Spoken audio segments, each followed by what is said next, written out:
Hello, ladies and gentlemen. Welcome to Pro Wrestling Throwdown for the week of July 16th, 2023. As always, I'm Caleb Black.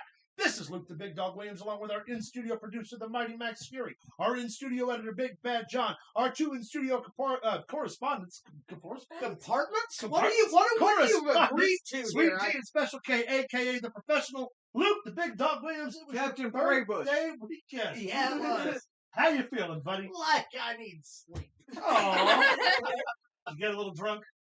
Well, here, I tell you what, I'm not going to ask you to lick the top of my hand, but if I did, it's pure grain alcohol. You know what? I would, but I don't need to. Woo! Don't drink, don't smoke. Don't drink, no smoke. Unless you do. I did it for the likes. Hey, by the way, y'all, do me a favor. Drop out of here and make sure you like the stream. Those likes are super important to us. Mighty Max Fury, how was your weekend, sir? People hate Long you as who wear shit. headphones, man. Like, Fuck. is it? How long has it been since we did the last show? I thought it was yesterday. It's been 7 days. I swear I saw it. But, I thought it was yesterday. Yeah, I'm pretty no. sure I told you, hey, man, I'll see you on my birthday. Yeah, and now it's past my Well, birthday. you did see me Yeah. on your birthday. We just I might am not 39 and holding. You sure are, buddy. You don't look a day over 41. Turn a little Big greater Bad every John. day. Appreciate that, Kevin.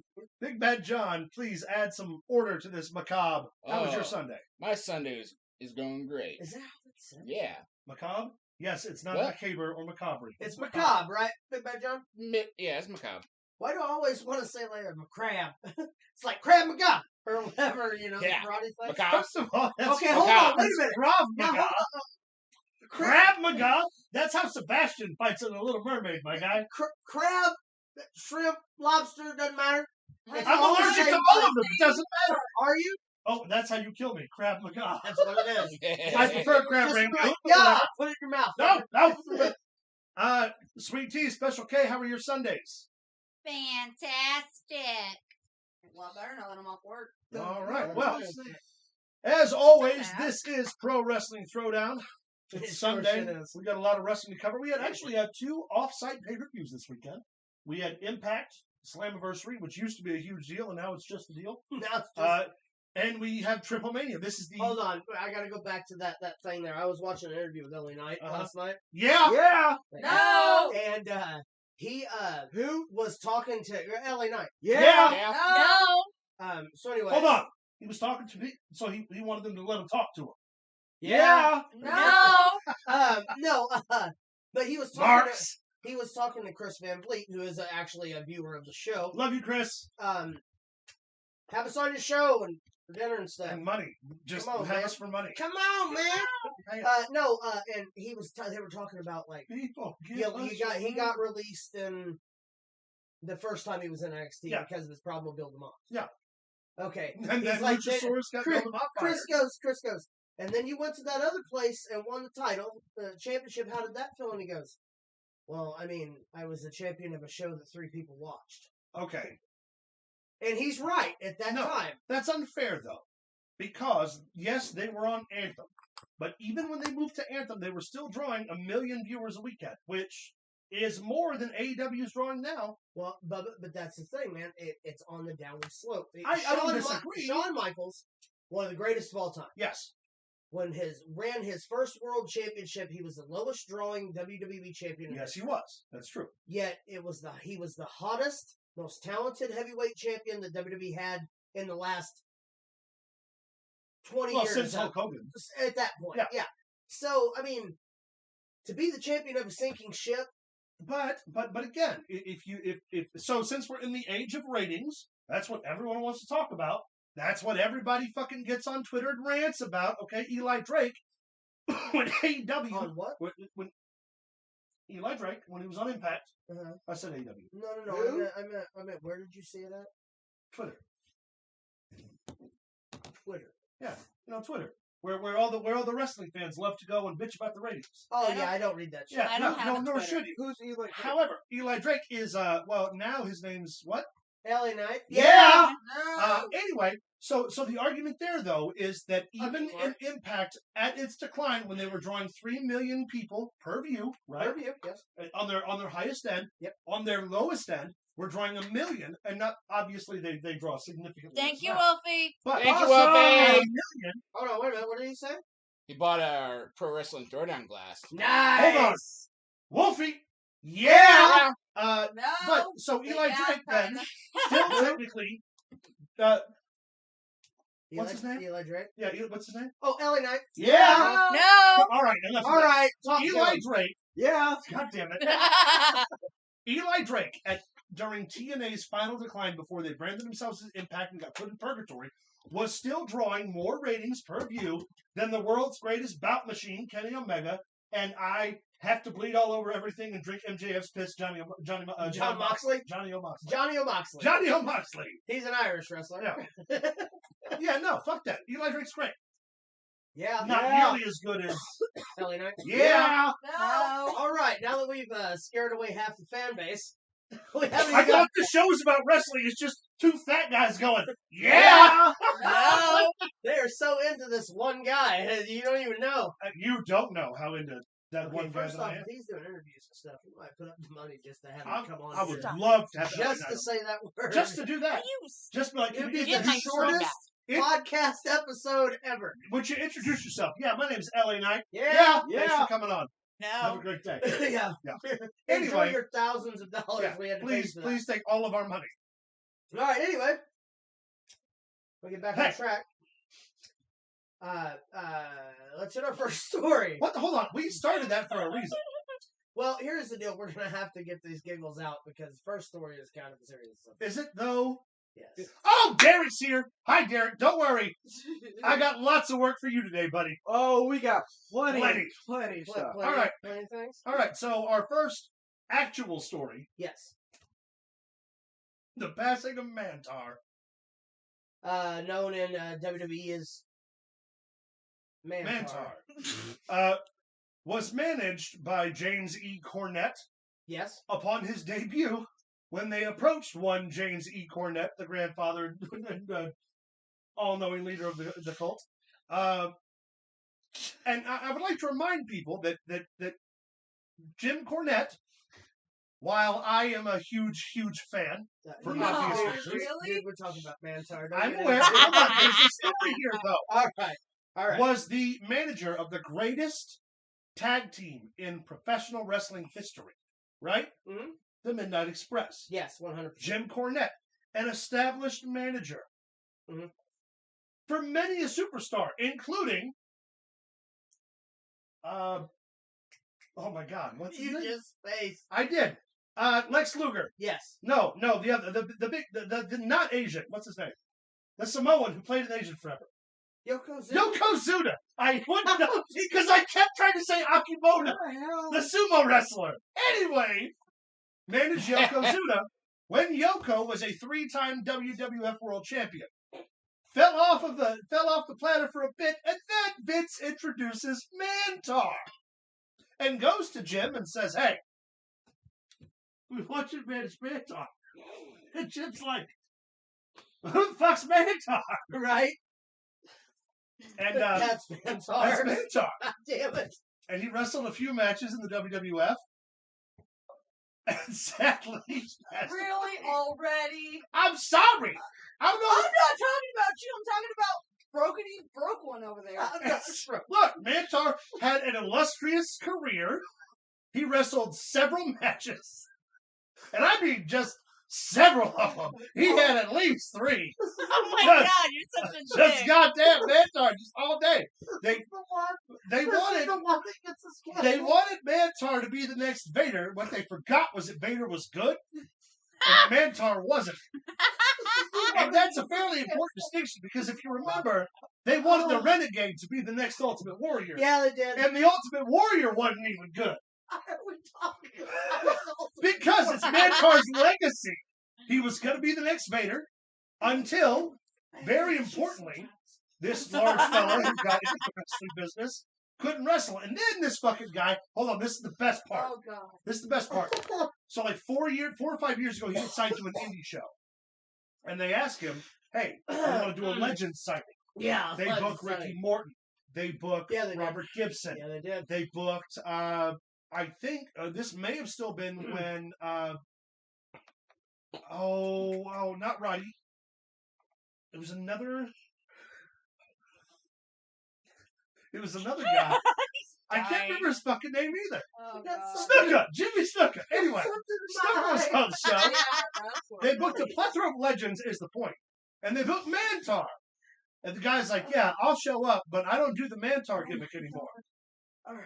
And they're like, what do you Stop mean it. you don't do the Mantar gimmick Just anymore? And he's like, well, I don't do that anymore. Well, who are you now? And he's like, I suck dick. I don't know what he said, but I'm sure it was something akin to that. And he took the money and refused to be Mantar. The legacy of being so good at being Mantar that you weren't even Mantar for a legend signing, you fuck. I'm glad he's dead. Fuck it. Hey! Hey. Hey, man!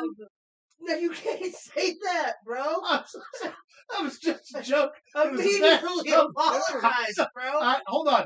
I, Caleb Black, Oh, my take full God. responsibility for what I just said. It's not the show's fault that I'm a drunk asshole. Oh, my And God. also, if you have a problem with that, go fuck yourself. You can't do that either, I just man. did. Fuck. God What's damn Mantar gonna do? Come out of the grave? Okay. What, is his daughter gonna call and be like, "Hey, don't talk about my dad like that. Don't talk about the legend that is Mantar. He wrestled at least 2 matches on Monday Night Raw in 1994. Actually, he wrestled 6 matches. He drives a Dodge Dart. It's a Dodge Stratus. I drive a Dodge. Okay. Damn it, Diane. Actually, I apologize. This was supposed to be a really heartfelt segment, and I took it off the rails. Luke, I'm going to allow you to finish this out before I get this show in any more trouble than it's already Okay. in. All right. All right. This is serious, okay? Yes, it is. He apologized. I did. for I what he take said. full responsibility. I'm so sorry, and I mean that. Rest in peace. Condolences, though. Seriously, condolences to the man's family. Hey, for real. Someone has been lost, and it is a brother. Some kiddos lost their daddies. Yeah, Remember the rest of yeah. the business lost. Yeah. Yeah. So Ignore me. I also don't drink because apparently you say awful things about Mantar when you do. can we skip the next picture, Johnny, please? Yeah. Oh, don't skip it. Read that. No. Read it. Read it. Hold on. Let's redeem this. Read it. Okay. I'll take all it right. seriously. I promise. You read it. That's unfair. No, it's not. You All right, should fine. read that. No, this is punishment yeah, for me. I'll you take should it. read it. It's Michael, daughter Demi. It's Michael, daughter. Yes, Okay. Michael's daughter Demi. Just keep. I'm reading. sorry to break the bad news that my dad has passed away. Yes. He went peacefully in his sleep. He's no longer in pain. This really hit home to lose my father. He will forever be in my heart and many others. I love you, Dad. Make the skies beautiful. Obviously, That's a beautiful sentiment a shared by beautiful Mantar sentiment. I felt and that, no one else. I felt that it needed to be shown. That's why I put it in the lineup. Absolutely, It did need to it be did. shown. I agree. Rest in peace to Michael and his family. Rip, Mantar. Rip. All right, here's what's the top story, Johnny. Monday Night Raw. Why you got to do that to my man, Scotty Bro? Well, Why? first off, I don't know if you see this picture. This is I an see it. accurate description of what You it's going to put- look like at SummerSlam. It's absolutely. Why is Dominic Mysterio a ghost? Is Brock gonna kill him? He's doing it for Dom. Hashtag doing it for Dom. Well, if he's a ghost, at least he can. It's a damn good hashtag. You know you're going to use it later. Hashtag doing it You for know, Dirty Dom. if Dominic Mysterio's a ghost in this picture, Just stop it. Now, Ahead you of see time, what stop happened, it. Just Caleb? stop it. Hey, puppy. It's starting to We're thunder. Oh, yes. You brought in the storm. Serious note here, real quick. Serious. We might lag. We have a thunderstorm rolling in. Don't know how long it'll be here, but internet signal might drop. If so, thanks for sticking with us. check socials. We'll let you know when we're back on live. Yeah. They pushed the Cody Rhodes Brock Lesnar match for SummerSlam. Now I understand that there's going to be some sort of a stipulation to the third match because usually if they're doing a Dusty Road, you know what I mean, like We know what it's gonna be. You know what it's Cage gonna match. be. No. cage match, a blow off match, man. Dog collar match. You think you I- let that big Oh, son of a Lord. bitch hit him I with a bet- chain? Gentlemen's bet That it's a dog collar. that it's a dog collar match versus a steel cage match. It has to be one of the two in Game. order to win. Game. Dog collar match. So, It's $1 bill. $1 bill, Gentleman's bet. a cigarette, and Hold on, man. Hold on. Talk about One- all these sides. one crisp dollar bill, Okay. a cigarette, Okay. And the loser has to do the show after SummerSlam. Full makeup. You know Full what? makeup. That's even better than what I was going to say. Full makeup, rouge, eyeshadow, lipstick, the works. Did WWE.com announce that there was a dog collar match today that I just didn't see? No. Oh, seriously. Maybe. No, for real, they didn't. All right, But that's my bet. I'm in. Hold on. So it has to be one of the two for us to win. If it's a fucking street fight, no DQ, neither one of us have to do it. Yeah, cool. In. $1 bet. And a cigarette, apparently. And? We're rich. And? Oh, and the makeup. And a face full of makeup. Yep, for the loser. Which? Wait a minute. We need to make that abundantly clear for the loser, not I won, so I have to wear makeup. Oh, yeah. If it's a steel cage match, and only a steel cage match, I will wear full regalia. Can I paint your face like Sting? No. No. How about Danhausen?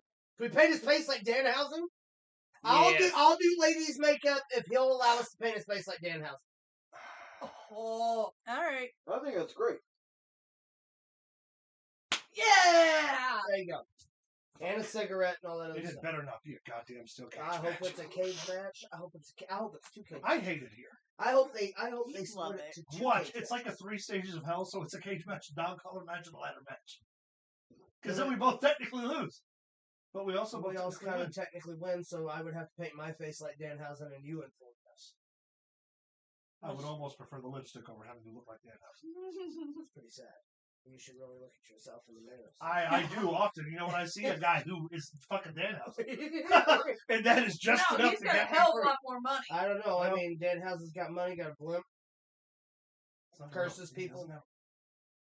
Got a He hot taught ass me how to wife. do that, actually. Oh, did he? Yeah. Oh, I remember that. Yeah, just- All right, so can we actually talk about this fucking picture you two idiots cooked up?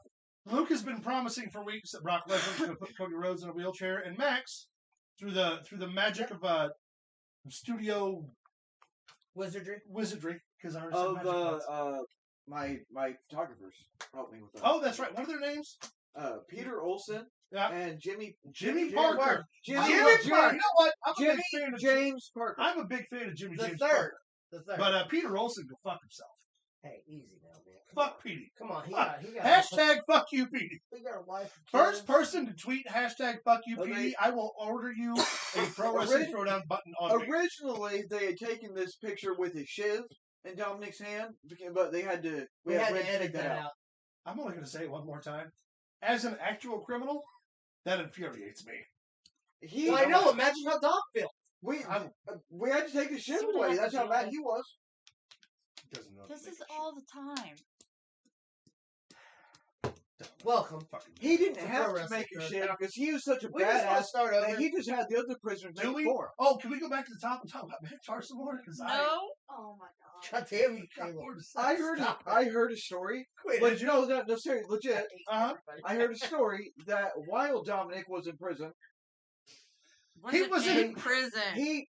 he was able to convince the guy that he stabbed to make the shiv for him. I hate you. Okay, however, if there was any more, He actually did. if there was any more an Eddie Guerrero move, that would be it. Mhm. So you know what? Respect See? to Dominic Mysterio's real father, who lost custody of him in a ladder match against Rey Mysterio in 2005. It's on paper, therefore it's true. It happened. Hey. What? See how much of a deadbeat dad Rey Mysterio Yeah, he Is is. that what it says now? Yeah, honestly. I want to wrestle you for a kid in a ladder match. Yeah. With Sting. When Like, all no. Eddie wanted to do was be there. All next to Dominic his son. wanted to do was rock that blonde hair that he had back when he was little. He just wanted to rock it. That's why, you know what I He mean? looked like a Like, fat Mexican. He was like Fluffy if Fluffy was like 3 feet tall. And had blonde That's exactly what I was thinking. Also, I love the fact that Rhea Ripley carries around that little baby dog. You remember Yeah. Xenon? You remember Xenon, girl in the 21st century? Nope. Of Okay, course. remember Supernova? Yeah. Nope. That's who Dom looked like as a kid. Yeah. See it? Silver shirt, Yeah. blonde spiky fucking hair. Uh-huh. Supernova girl. Well, here's the thing. I remember Makes Xenon. my heart go motherfucker. boom, boom, See? boom. See? Y'all try to discredit Dom. He's been through some shit. I told you. He's from the other side of the tracks. The rich side. or wall, however you call that. Yeah, but his dad made him live on the other side. He did. On 'Cause the he was a other side deadbeat. of the mansion, on the west Rey wing. Mysterio builds a beautiful house in El Paso and throws Tom over the fence. And it's just like, you can't come back in, Holmes. Hey, first of all, as the only Latino member of this productive crew, I'm allowed to say it. That's right. Fuck you. He's from Nerd Spain. murder. That's our word. Damn. All right. Anyway, hi, Duke. Oh, God. It's off the rails. We do have 12 viewers. So Hey, thanks for welcome. staying. Welcome to the show. So anyway, yeah, Dominic Mysterio is the greatest. Cody Rhodes is going to be crippled by the time he wrestles. You know what? Brock Lesnar In in this a house- cage, and you have to wear makeup. In this house, Cody Rhodes is going to beat Brock Lesnar in a dog collar match. And you're going to wear makeup. And I'm going to pee on your leg. You ain't pee on my leg. I'll pee on No your one leg. said anything about urination on the I leg. didn't say it was part of the bet. I was just saying it's going to happen. You hit me with the next slide. Marking my John, please. territory. Mhm. Fuck this job. Our next story, Oh, good. More dirty dog. Dominic yeah, Mysterio yeah. shows up in NXT, See, he's gonna stab somebody, but good thing we took the ship away. comes up to Wesley, and's like, "You're the open challenge guy, right?" Right. I accept.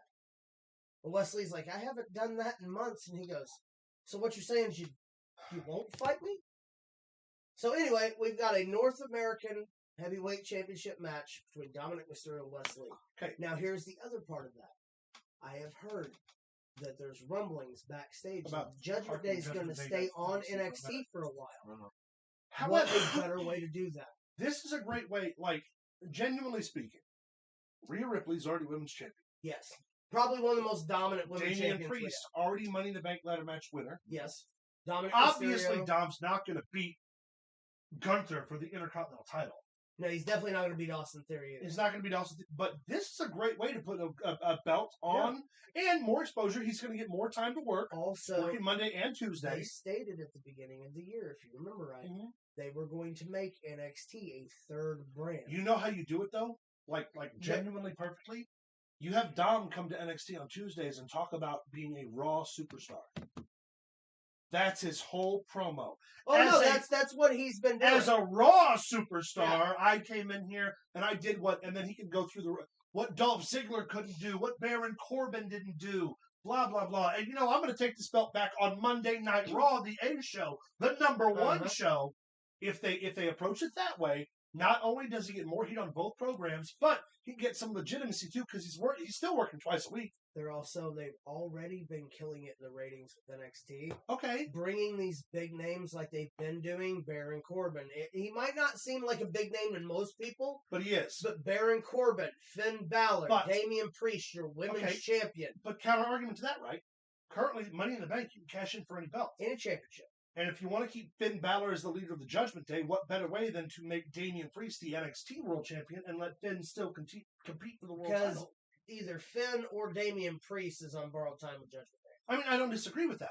I'm just saying if you're looking toward the future, like, That's what they can do with That's- Dom, though. well, no, Dom's not ready for a main title push. The North American title is, for all intents and purposes, the lowest tier, second tier title. We no longer No. have a cruiserweight title. But we have the Heritage Cup.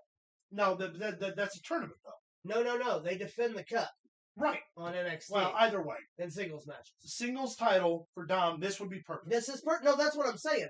But that could be the springboard for them for Monday Night Raw without having Damian Priest have to cash in there Yeah. and have Dom be the guy that bridges the gap. It's not for nothing. We still have not had yet, if they're going to treat NXT like a serious brand, we've had a woman be a tandem champion for both Raw and SmackDown.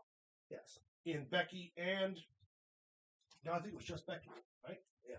We haven't had a Raw and NXT champion or a SmackDown NXT champion. Maybe Rhea Ripley goes to NXT and takes the women's title as well. Actually, that's wrong. Charlotte Flair. Charlotte Flair won the NXT Women's Championship when she come back from the main roster. That's what she challenged. She Rhea wasn't, Ripley but for. she wasn't SmackDown champion. She didn't win both belts, is what I'm saying. Oh, okay. Yeah, That's she didn't okay. hold both titles. At the same time. Is what you're saying, right? That she didn't hold both at the same time. I get what you're saying. Yeah. Right.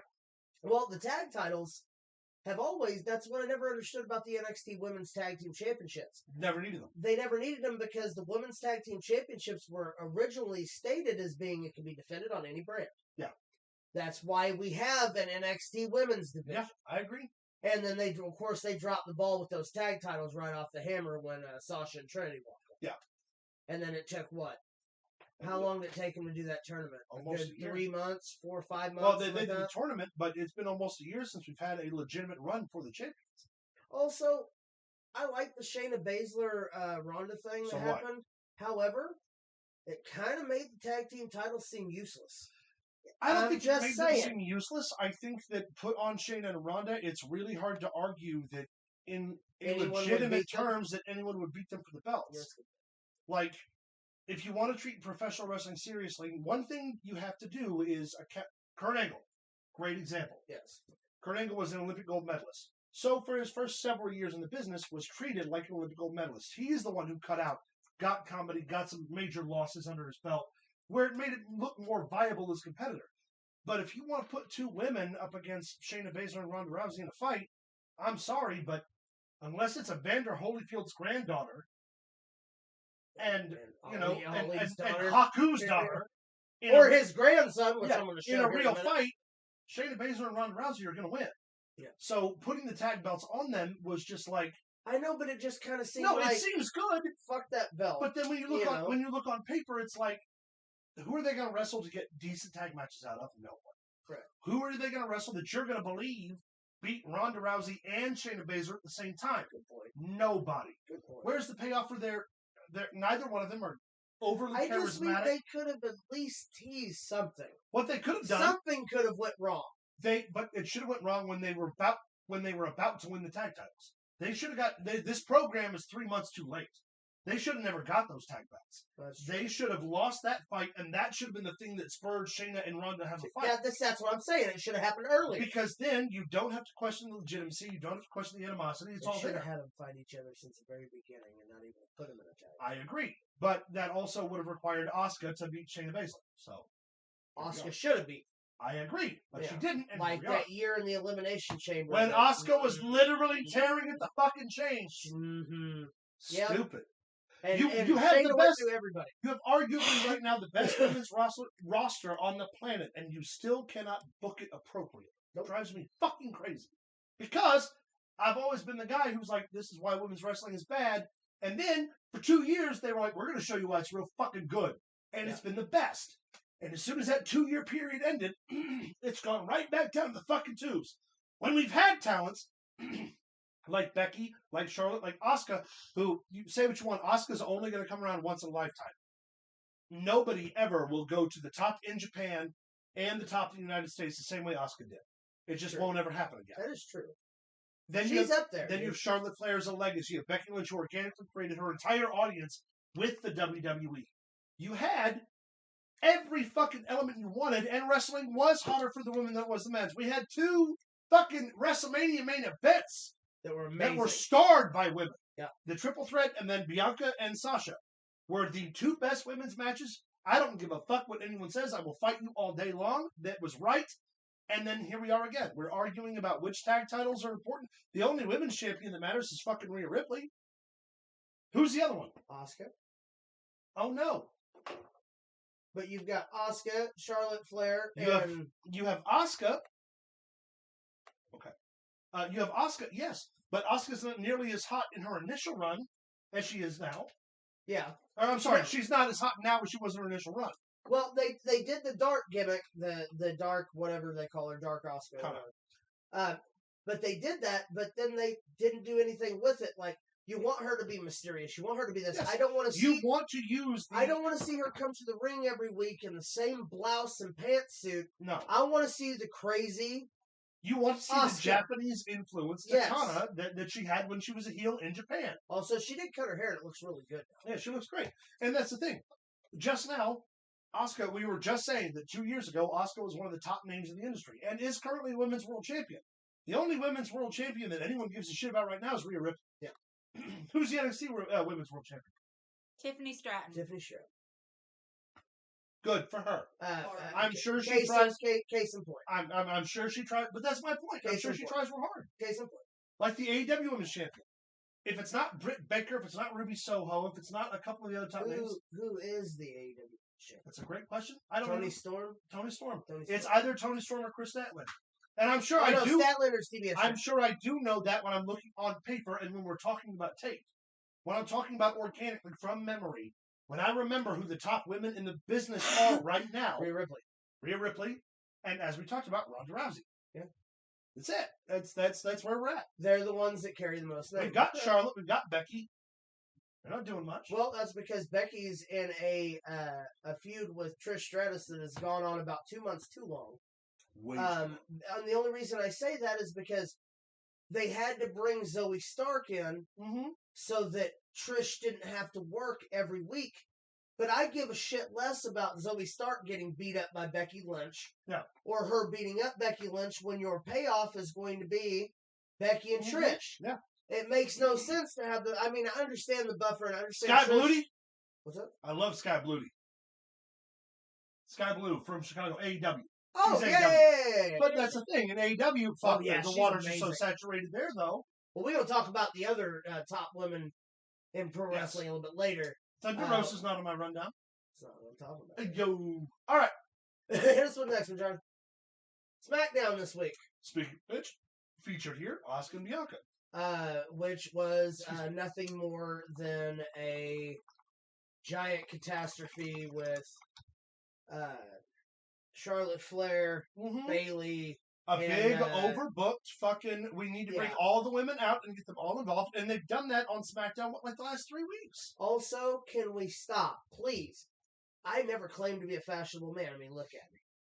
But can we... I think you're sexy. But can we stop with the bodysuits? Charlotte Flair's bodysuits are terrible. Bianca Belair wore one that looked like what Charlotte wore last week. Yeah. Belair always dresses awful. It just doesn't. It doesn't go over well. You know? Be yourself. Don't try to be Charlotte Flair. Belair does have a couple of outfits that I've liked, but you're right. There aren't a lot that are super fashionable, and we're not talking about body figure or anything like that. We're just talking about fashionability. Look, but you're aesthetic. right. Bayley is also another one who, it's either hit or miss. She's got her gear back the way it needs to. And who's the one? Excuse me. Not Io Sky, not Bayley. Who's the third one? Dakota Kai. I don't think I've ever liked anything Dakota Kai's ever worn. No. Hold on. Outside of NXT. Outside of the special show gimmick outfits, yes. I mean, they're not making me care about the SmackDown Women's Championship. I'm sorry. The WWE Women's It's the SmackDown fucking title. The SmackDown belt. It doesn't make me like Rhea Ripley, I'm invested in. Yeah. I want to see somebody come in that can put Rhea Ripley down. But here's the rub, right? So Asuka and Belair, on paper, are going to have a tremendous match.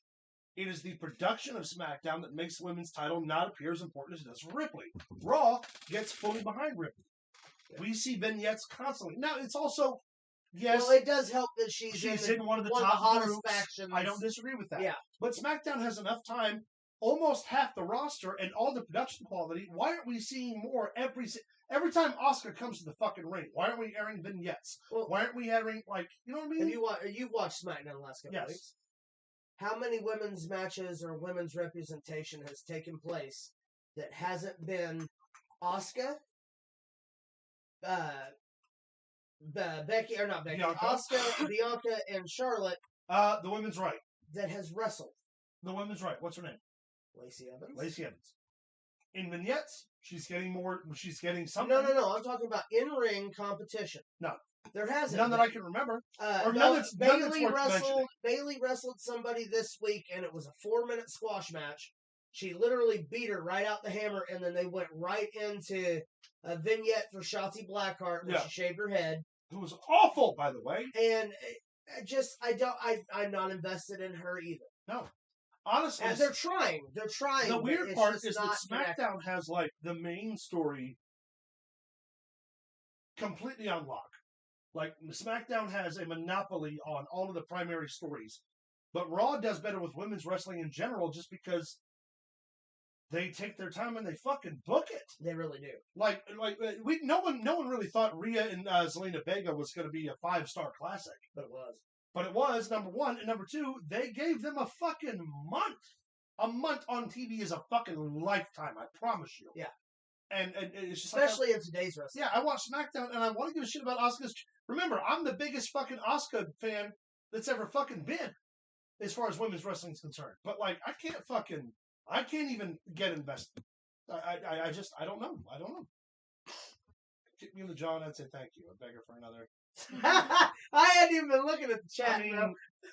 Rhea Ripley could do things to me that absolutely nobody else could, and everybody else would just have to be okay with it. I would let her punch me in the face while we let bears mate around us. I'd like poop out of her butt. I wouldn't do that. I'd let you spit it at me. Oh, you guys are gonna get banned so Fuck 'em. much. Ben! Okay, Kick me off the first network. off, if we had already off the air for the Mantar fiasco at the beginning of the show, I'm sorry. We're Didn't still we here. do a show 2.5 years ago where so Jey Uso, yeah, Jey Uso. What Jey Uso do? super kicked Paul Heyman to the biggest ovation I've ever seen in my life. You know what's wild? Jey Uso is the man.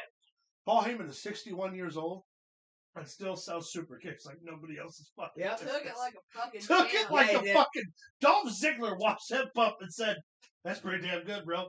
Also, I like what they're doing with Solo Sikoa Me too. because when he was standing there and Paul was running his mouth behind his shoulder, and Solo just went. Yeah. And when he handed him that microphone, he started looking at it. Even me, I went verbally Yeah. to nobody. Yeah. Went, shit. They're doing the tweener We're all thing going, with Solo "Ooh." very, very well. Yeah. And if they play their cards right, they're going to have a bigger payoff than they think they will with Solo. Like a much bigger, because we've seen this build before. Oh, yeah. And only 2 other guys got it. Yeah. It's going to be good. Jey Uso, of course, coming out. Him and Solo got into it. Paul Heyman did his whole rhetoric. What happened to Jimmy is your fault. This, that, and the other. They're going to, next Friday on SmackDown, have a rules of attrition. Rules of engagement. Yeah, rules of engagement. Between Jey. Hi, Dad. Mr. T's in the house. T. Mr. T! He does not pity the fool. Or the other fool, for that matter. We, go with this. Jey Uso. Jey Uso. Yeah, we're gonna have a rules of engagement match next week, or not match, but more like a meeting. What does that mean? It's like a war council. Are we gonna get like? Yeah, it's a war council. Are we gonna get? That means they're. Are we gonna get a discussion, or is this just going to be another thing like the tribal court where they just breeze to the side? I don't think it's going to be another breakdown. I think this is going to be a very serious, in-depth promo between the two. That's going to lead up to whatever happens next week as we get closer to SummerSlam. I think Paul Heyman himself is going to do all the mic that- work. I think he's going to break down what would actually be the tribal rules of engagement. Yeah. And whatever this family beef is. Yeah, I think Heyman will be the centerpiece against Jay. Roman will be present, but I think I do believe genuinely it's going to be a lot of just promo work. Yeah. If they break it down now, there's no payoff.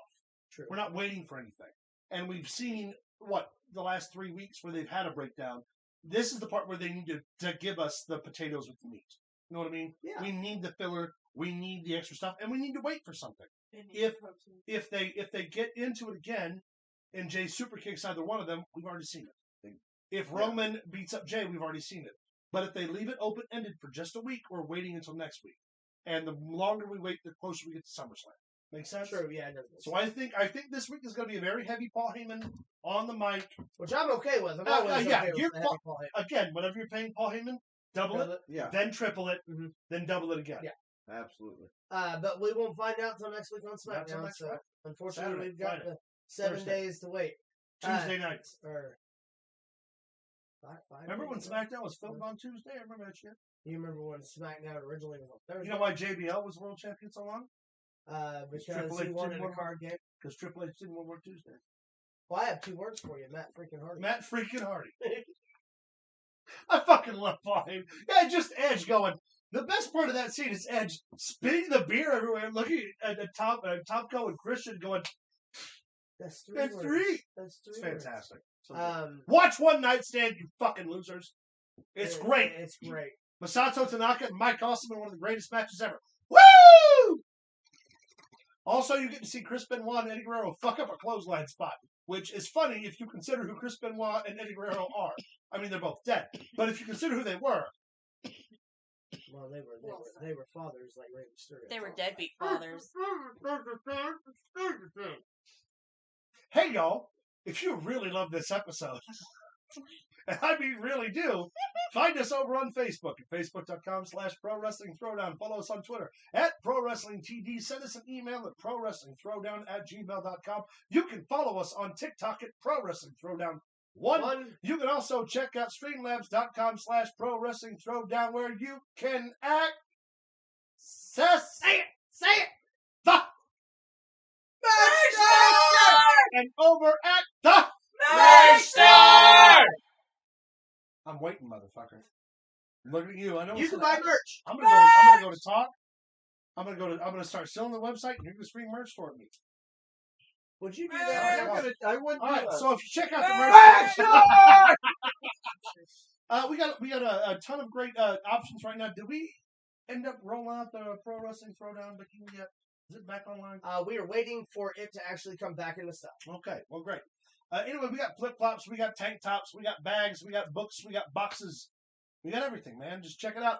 Pro Wrestling Throwdown, the every dollar you mud flap, I guess. We have a glass, obviously. Wolfie bought one. Wolfie bought We one. did, yeah. It's fantastic. Every dollar you spend, every dollar you donate gets put right back into the show. We don't take a dime of that, but it also enters you in our free giveaway at the end of the month. So if you spend $10, you get 10 entries. If you spend $20, you get 20 entries. If you spend $500, you get 500 entries. If you spend $500, I will personally send Max Fury over to your house to give you a foot massage. If you just want to get an entry in, if you donate send $500, you win. I'm just saying. You get it all. So anyway, check out the website. We appreciate your support. By the way, please go and like the stream, and also if you hop on Facebook. When did the thing with the AFU show and stuff? Ow! We'll talk about it. No. The AFU stuff and the prize of winning. Oh, that one. Okay. My bad. You know what? I'm Yeah, sorry. you I should really apologize. apologize. Get him back. This month's giveaway is a free 30-minute meet and greet with the entire AFU crew. That means the hosts, the producers, the editors, the in-studio correspondents. Everybody's going to be there at AFU in October. You get a full 30-minute sit-down with us. Caleb might sweat on you. I'm probably going to. It's hot Probably. there. I might Also, sit on your lap. if you're on Facebook, please go to the Pro Wrestling Throwdown Facebook group that Max runs. Primarily, we all have a hand in it, but that's Max's baby. That's Max's thing. No credit over here taken. Max is doing a great job, so make sure you join that. Make sure you like the stream, please. Yes, please. Please. I don't want to. That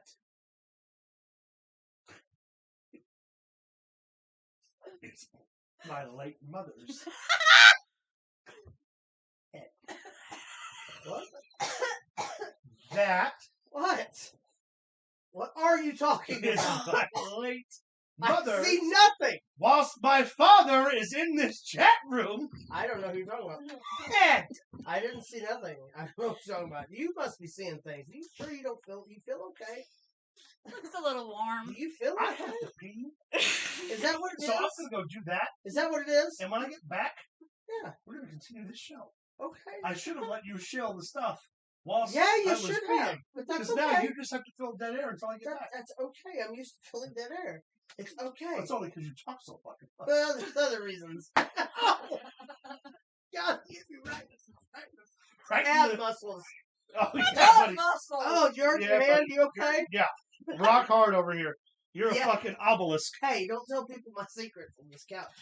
You're rubbing my leg. And all first day of all, what we have is special. It's not their business. Anyway, yeah, you can join the merch store and stuff. Hey, Max, did we have an influx on t-shirts? Are we gonna get new designs rolled out anytime soon? That's all being worked on. Thought so.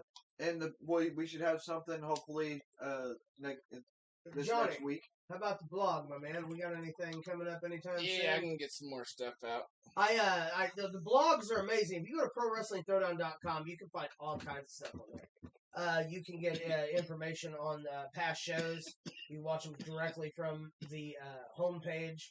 You can click the merch and get the merch store there. You can get the blogs, which are really, informational. They really are. They are. Right. Gee, God. Excuse me.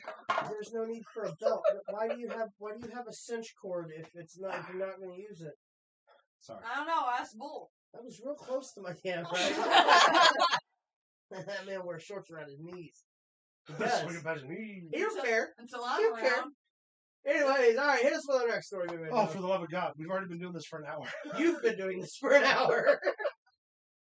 Hey! All right, so actually, I may have misdirected Big Man John in how I wanted these slides to look because they were supposed to be in tandem. The first one here is Pac, who has been revealed to be the 5th member of the Blackpool Combat Club's team at Blood and Guts. Okay. So we have John Moxley, Takeshita, Claudio. Moxley? Moxley, Takeshita, Yuta, Claudio, and now Pac as the 5th Great man. team. Great team. Fuck yeah. And also, people were on the internet kind of talking shit about this selection. But one thing I wanted to point out was that it's one of the only ones with some legitimacy. So Pac had the incredible 30-minute Iron Man match with Omega. Yeah. Had tons of interactions with the Elite when he was part of Death's Triangle. This is a genuinely good choice. And also Pac wrestles their style. He fills out this team perfectly. He also provides something that nobody else on this team has, which is his aerial combat ability. Yeah. Here's the deal. Pac has been great his entire career. Like, this isn't nothing new, regardless of the time that it takes for him to get, back and forth. I mean, that's just the pitfalls of not living in the States. That's all that is. Pac is a great addition to the Blackpool Combat Club because, one, he's from overseas. Yeah. And two, he's Pac. He's the bastard. He's perfect. He's 100% serious. He takes what he does seriously. Yes.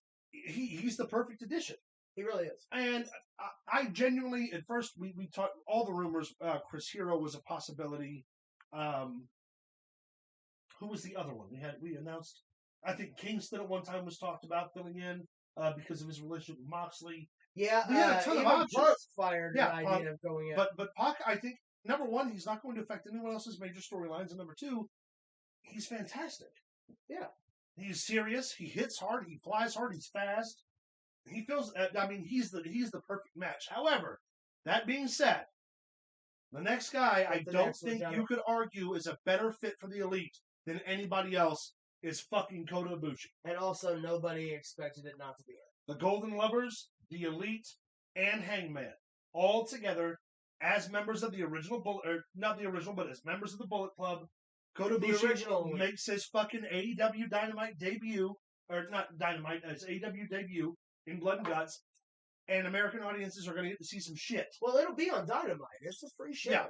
So, they're going to give Blood and Guts and all these big matches away for free. We get Ibushi and Pac. Yeah. I don't think that's ever happened. I don't think that in Japan, in the UK, anywhere else. Hey, will all of you in this chat shut the fuck up while we're trying to do our job, please? Appreciate you.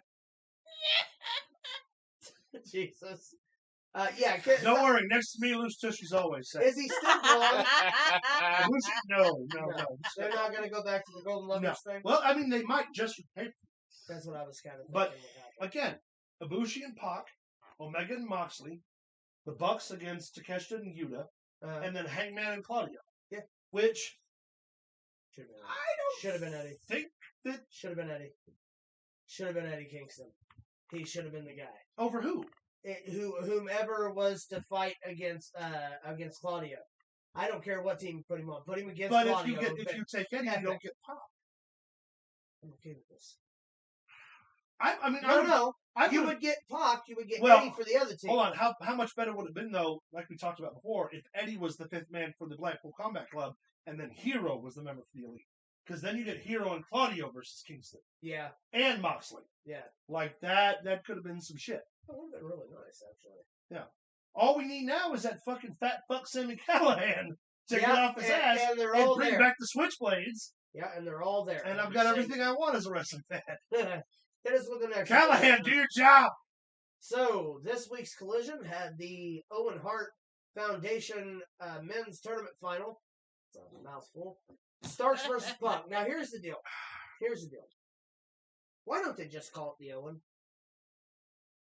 Well, because they have to get the entire branding thing up there. But it's the Owen. It is the Owen, but Why don't they just call it the Owen? Because all of the money genuinely goes to the foundation. Okay, but everyone knows that. You still have to promote it for the foundation for marketing. I understand that, but when they previewed the tournament itself, why don't they just call it the Owen? They can't. They have to get the entire branding out there. They have to. I don't like that. I understand that, but why can't they do the Owen Hart Foundation presents the Owen? Because it's not called the Owen. It's the Owen Hart Foundation Men's Tournament. It should be called. I don't disagree, but Martha kind of like the cup. Martha Hart. It's not the cup. Well, first off, I'm going to be real controversial right now. Oh, would you? And I apologize ahead Oh, wait, of time. you're finally going to show up on this episode? Martha Stewart and Tony Khan are single-handedly ruining Owen Hart's you mean Martha Hart? Whatever her name is. You idiot. What did I say, Martha Stewart? Which is what I don't want. Actually, yeah, Martha Stewart's killing wrestling. Yeah, God damn it, no. That's what she did to Snoop. Again, Hey. this all reflects her foundation. It all reflects the charities that she contributes to, and was the only reason she allowed another wrestling company to get involved was to promote the foundation. Now, I have a question. They're still ruining the legacy of Owen Hart. How so? Did you see last year's tournament matches? Last year's, but this year's was great. Were they really good? Oh, I'm sorry. Did you sit at home mad as hell because you got to watch Ricky Starks and CM Punk have a good match? Oh, I didn't watch it. Then shut up!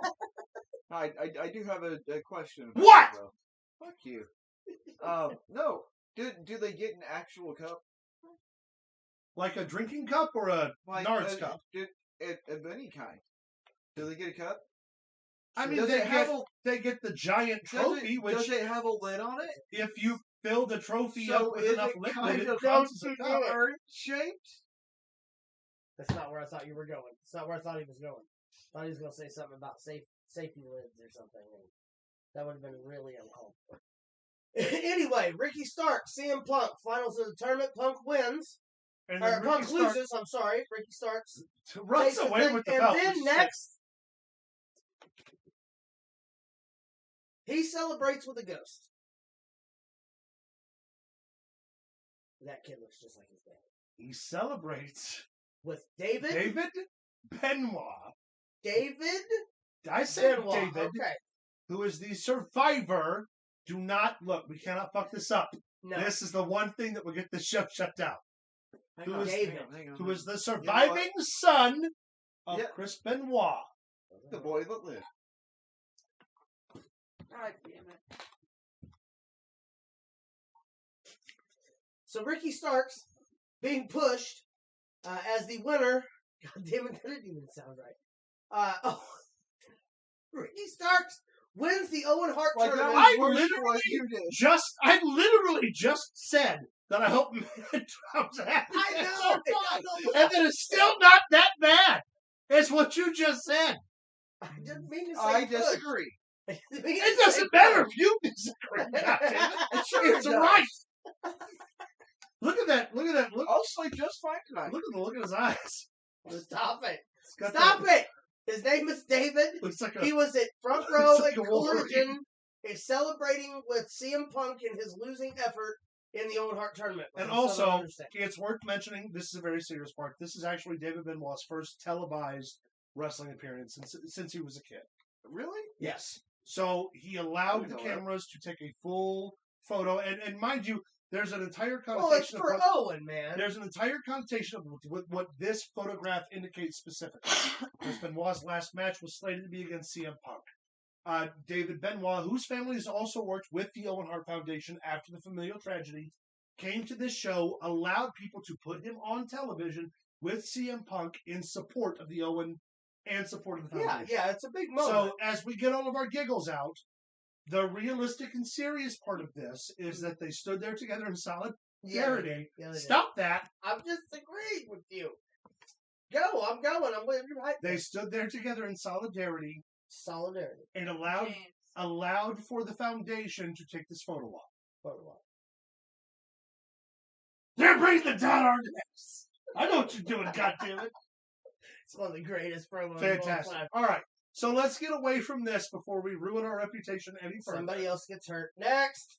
Well, Kevin Sullivan's not here. All right. This young lady is the shit when it comes to professional wrestling. Miss Willow Nightingale. We Amazing. watched all the wrestling throughout the week, right? Yeah. She was on, out of the 8 shows we watched, she was on Dynamite, 7 of them. Collision. She was on Rampage. New Wow. Japan. She's on WoW now. Yeah. Also, this is for her. Ever since winning the IWGP Strong Championship, she's had nothing but televised wins. Yeah. You know why? Because She's really fucking good. And like She we said is. off air, the greatest favor Sasha Banks ever did for Mercedes Moné Yes. ever did for her was get hurt. Sasha Because Banks. People know who she is. if Monet would have beat her, she would not have the I don't want to say clout, but Well, the she got momentum hurt, that she though, has right man. now. She broke her ankle. But she I mean, made they had the no right choice. Yeah. And she put Willow over, She should have. and now we've seen Willow featured, who again, perhaps not a traditional women's wrestler. Regardless how I feel about Owen Hart's wife and Tony Khan's running of this tournament. This tournament This is final one was of the way big- better than it was last Well, year. it's also one of the biggest women's tournaments of the year. Yeah. Next it's not- to it's when not- they do the Mae Young, which they haven't done No. in quite It's a while. also worth mentioning that Willow Nightingale is the IWGP Strong Women's World Champion. Yeah. So the winner of this tournament was a legitimate world champion. Just throwing that out. Unlike the debacle that was last year. I don't know why you put Ruby Soho in the finals of the tournament after her showing last Ruby year. wasn't. It was terrible when she wrestled Brooke. You Brit? Or Britt Baker, sorry. It was terrible. It was bro. bad, but I don't. Like, you they know, apologized to you Martha can't- when you they can't put accepted that the entirely trophy. on Ruby though, because it takes two to Well, it was- tango. yeah, but it was a whole lot of Ruby. Also mentioning that Britt had a very similar bad showing against Thunder Rosa. Well, that's because it's Thunder Rosa. You either work with Thunder Rosa or you get worked. But that's my That's how point. it works. That's my point. If we're going to talk about Britt's performance, we have to consider that there is a history for Britt Baker of not having the best matches with opponents that she had to put up for. Well, I've never been high on Ruby Soho anyway. Nor, again, we've said it multiple times, I have known that woman When she was Heidi since Lovelace. she was Heidi Lovelace Yep. at the IWA locker room in fucking Olney, Illinois. Also, in Crossville, dude. Yeah. In the middle of nowhere. So- I've never really been high on her. I don't think that she's as good as people say she is. See, That's just my opinion, and I have it right. absolutely. I disagree. I think she's brilliant. I Mhm. just think that she's one of those people who is good with certain opponents or isn't. For instance, her match here was great. It wasn't Willow. I mean, they had a great show. No, yeah. Well, here's the deal. Willow could wrestle a broomstick. Okay, but if she does, we're going to be mad about it. No, I'm gonna enjoy the shit out of it. Well- I watched a guy wrestle a tent over the weekend, Mhm. Yep. which I still don't understand how the tent got the upper hand. I hate professional wrestling. Well, we got more to come on the independent circuit with stupid shit. Oh, Coming good. up. Can't Coming up. wait. Hit us with the next one, Big Bad John.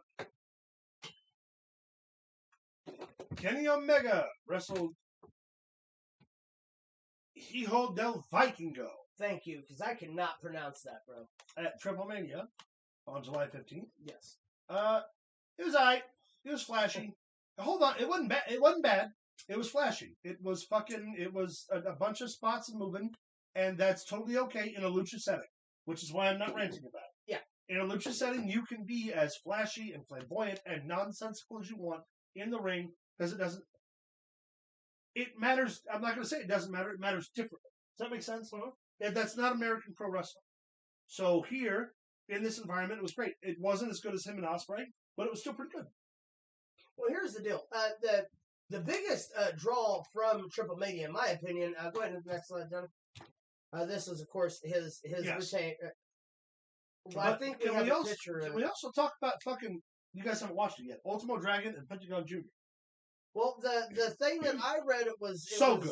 QT Marshall and QT Marshall wrestled a death match. But it said that he wrestled Pentagon Jr. on the Ultimo side. Dragon wrestled Pentagon Jr. Oh, okay. Yeah. I must have got the wrong info on the side of it too. Because it said that QT Marshall wrestled. No, he wrestled death. Okay, well, that's badass. Yeah, it was fine. But Ultimo and Ultimo. That's Pentagon. badass. No. Also, Nick Jackson and Matt Jackson wrestled Phoenix and the other member of Viking O's tag team. Oh, Whatever his name is. yeah. Hey, here's the deal, dude. That Vikingo, he's quite a special. Duke can fly, Duke can fight, Duke can crow. Yeah, he really can. I've just seen him do stuff that he just shouldn't be able to do. Yeah, it's insane. Yeah, he's incredible. As an athlete specifically, maybe not as like what I consider to be a great professional wrestler, but as an athlete, phenomenal. And honestly, Kenny Omega is too. Like I don't shit talk Kenny Omega's athletic ability. I should talk this professional wrestler. But in the ring, the motherfucker still runs for 45 minutes fucking straight. Yeah. Like, the match was good. All right, hit us with the next slide, Johnny. This is what I want to talk about. Okay, let's talk about it. So, evidently, during the post-show scrum, Don Callis was cutting an interview. Mm-hmm. Discouraging words against Kenny Omega. Yeah. And a legitimate fan. Yeah. Rushed Don Callis, and for lack of a better term, beat the shit out of him. Yeah. Everyone kind of paused because no one knew if it was part of the show. Yeah. Callis got or not, but he got injured his ankle. He said he had some cuts around his neck, and that he was punched in the fucking mouth with blood everywhere. Yeah. Cussing. You motherfuckers, why did you let this shit happen? Which again, why was there no security? Why weren't there boys around the ring? Don Callis is like a legitimate, like when I think Don Callis, I think a legitimate piece of human garbage. I can't stand Don Callis. But that's the point. You're not supposed to. Yeah. That's the gimmick. It's an act. I'm sorry. I'm sorry to let these people in on this information that wrestling's not real. It's not real. What? Punch him in the face. No. What? That's what Vader would have done. Vader would have shown. Now hold on. The physical act of wrestling can get no more real. But what we do is but off Don camera. Callis on camera is not the same as Don Callis off camera. Yes. Yeah. You know what I mean? Well, to an extent. Right. It's his character times 10. That does not give you the right. It's like that with I can't go up and punch Tom Cruise. No. Even if how much I really would want to. Yeah. I'd go to jail. You know what I mean? Like I understand that Tom Cruise. I'm sorry that I didn't like him as Lex Grossman was an asshole. Doesn't mean I'm gonna walk up on him and punch him in the face. Right. Uncalled for. No, I agree. I think, as always, wrestling fans have always been passionate. I mean, there were guys getting stabbed by fans in the 70s and 80s. Full on stabbed. By old women with fucking knitting needles. So if fans are still taking it that seriously today, that's actually a good thing. While fans should keep their hands to themselves, it's not like fucking the Rock and Roll Express in the midnight when they were having to fucking get carted through arenas every night. Fight their way through the crowd. You know what I mean? Like, the fact that we're in 2023 and there are fans who take it so personally and so seriously and so real that they're still willing to do shit like that, when, again, guys were getting stabbed on the way to the ring. That's why Roddy Piper wore a leather jacket. Yeah, I mean, that's not the... I feel bad for Don. Obviously, fans should keep their hands to themselves. Well, first off, it's not that so much that it's a security issue. Oh, yeah, no. You've got one of the biggest heels, the biggest shit talkers you could possibly have. Yeah. And no cover. And no cover. That's not cool. Yeah. But I do love Don Callis as a fucking heel. I do. Yeah. Oh no, he's up there. I mean, he's no Paul Heyman, but he's close. Well, no. Well, I mean, but he's Cyrus. Well, I mean, Cyrus. He's better than Kane. What about Raven? Not Raven. He's on MLW, I think. Oh, still playing the flock leader with his. He's got bleach with his what? With his what, motherfucker? He's got bleach blonde. Disparage the name of Raven in this house? He's got his hair back bleach blonde, and he only has about a Hulk Hogan horseshoe left. And he combs it to where it looks like he has hair, but it doesn't. But I love Raven. You know that Snickers commercial years ago where they had the beard and he combed it up on the top of his head? Tell me about it, Grandpa. Back in my day. Tell me about the rabbits. I don't know anything about that. Have you been in your mother's top drawer again? What is wrong with you? My dresser. She sits on it. Stop it. It's my top drawer. It's my top drawer. My socks. All right. So anyway, Don Callis gets beat up. Not cool. Very not cool. Let's hit the next slide. All right. I know this is where you're gonna excel. Impact, baby! They had a hell of a pay-per-view. The main event was Nick Aldis versus Alex Shelley for the Impact World title. The greatest pound-for-pound professional wrestler, traditional, Yes. against the #1 hybrid wrestler and world champion in the business. What a great match. We also saw Trinity Fatu and Deonna Purrazzo. Deonna Purrazzo was also on Triple Mania, so she pulled double duty this weekend. What a great fucking pay-per-view. That's what I'm hearing. Nick Aldis and Alex Shelley killed it. They did one thing in their main event. I was bitching about it last night. That bothered the shit out of me. Alex Shelley hits his finish. They counter out. Nick Aldis goes to put the Texas Cloverleaf on. And then Shelley, instead of creating a fun way, like a more visually augmenting way to get out of it, just grabs Aldis's hand. Yeah. And it does the split finger shit, but it's like, you could have done anything else. You could have fucking kicked him in the face and rolled back. Something. It looked lazy. It looked not good. And I'm not even sure why Nick Aldis allowed that to happen. Right. Because Nick Aldis is a fairly traditional guy, and would have understood that the way they did the finish. What happened is Shelley hit the sliced bread. Nick Aldis countered out of the pinfall with a roll up. Shelley rolled over, went to hook him for a submission, had it hooked halfway through. Aldis rolled up and put him in the Texas Cloverleaf, and then from the Cloverleaf, there's where Shelley just grabbed his hand and did the pull the fingers did back. that thing, did the finger break, and that's fine, but like working all the way up from the bottom, working out of the submission, it just looked bad. And that's a shame. Yeah. Shelley obviously still picked up the win, and it was a decent finish. Also, Trinity, in her championship debut, I guess we could say, took the Knockouts Women's World Championship against from Deonna Purrazzo. I mean, there was a lot of big things that took place. A lot of hit things us with the next slide, there, Tony.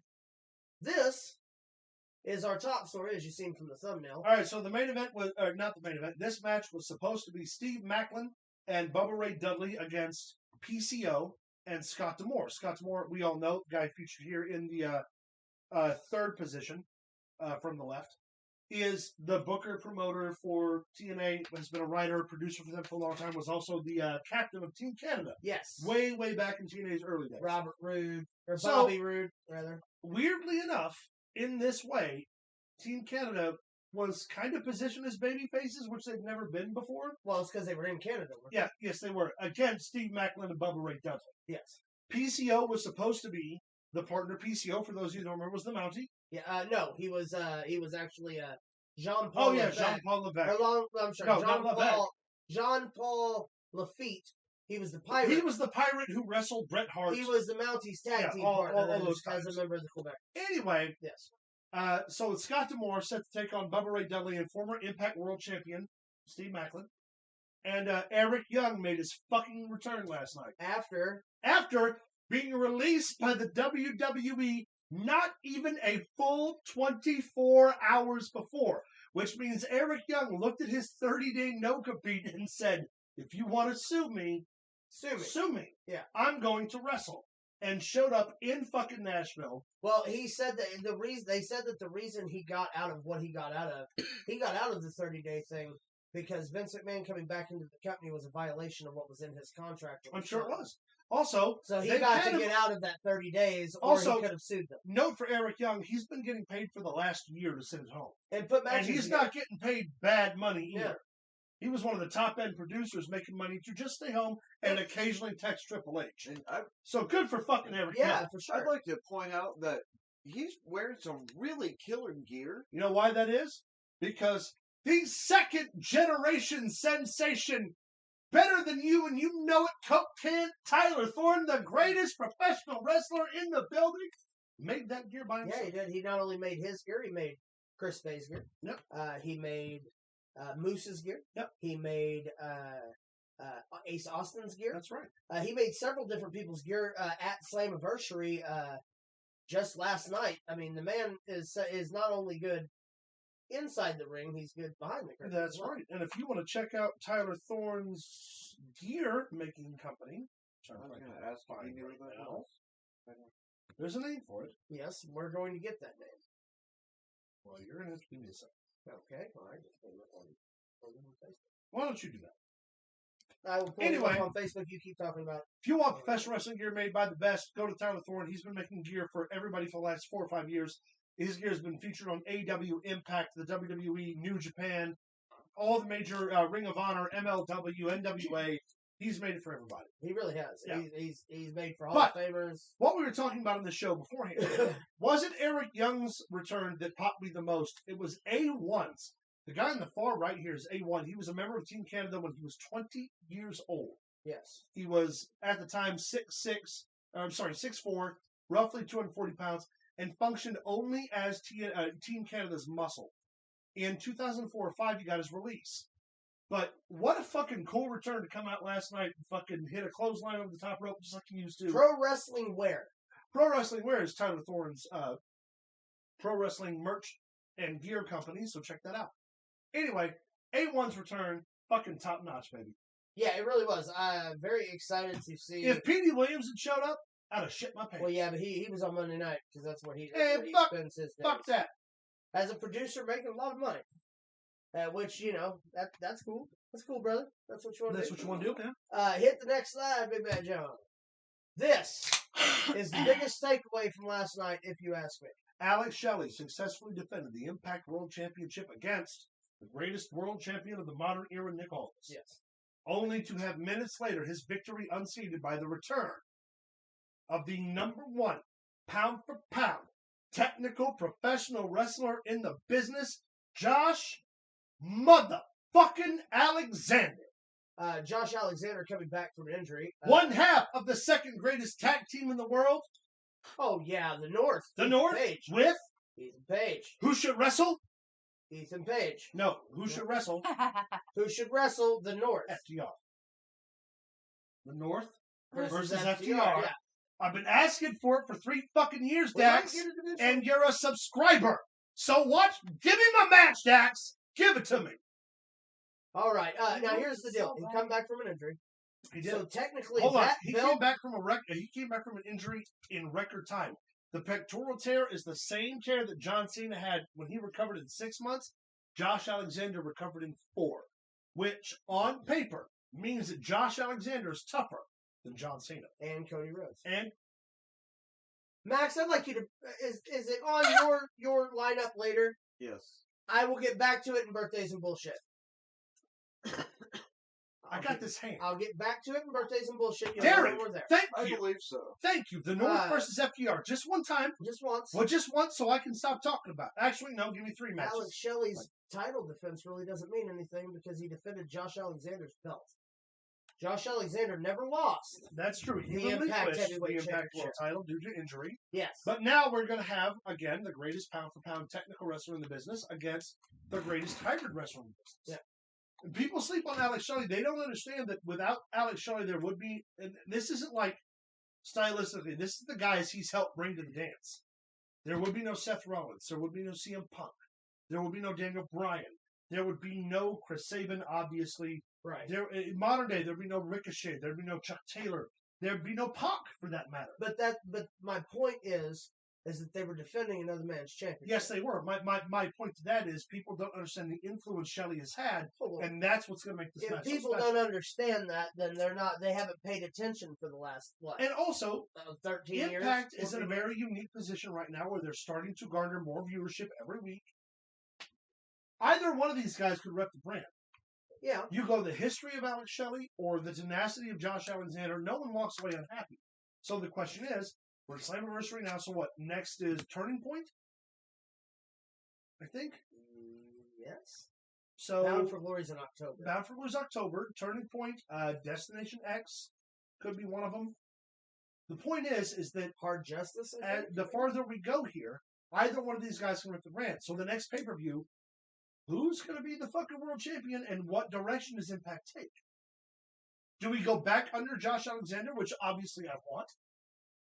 And do we see the more hard-hitting, more serious main events? Or do we stick with the course, the guy who picked up the slack, and wrestle the Alex Shelley main events, which is going to be featured against guys who fly and move quick? The only reason I think that they should go back to the status quo the way it was before he got hurt. Oh, I don't disagree.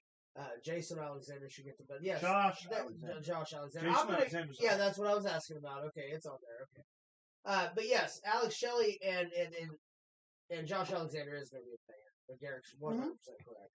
I can't wait to see where that's going to go. Oh, we're going to find out. It's going to bring eyes to Thursday night. Yeah. So if you watch Impact, stay tuned.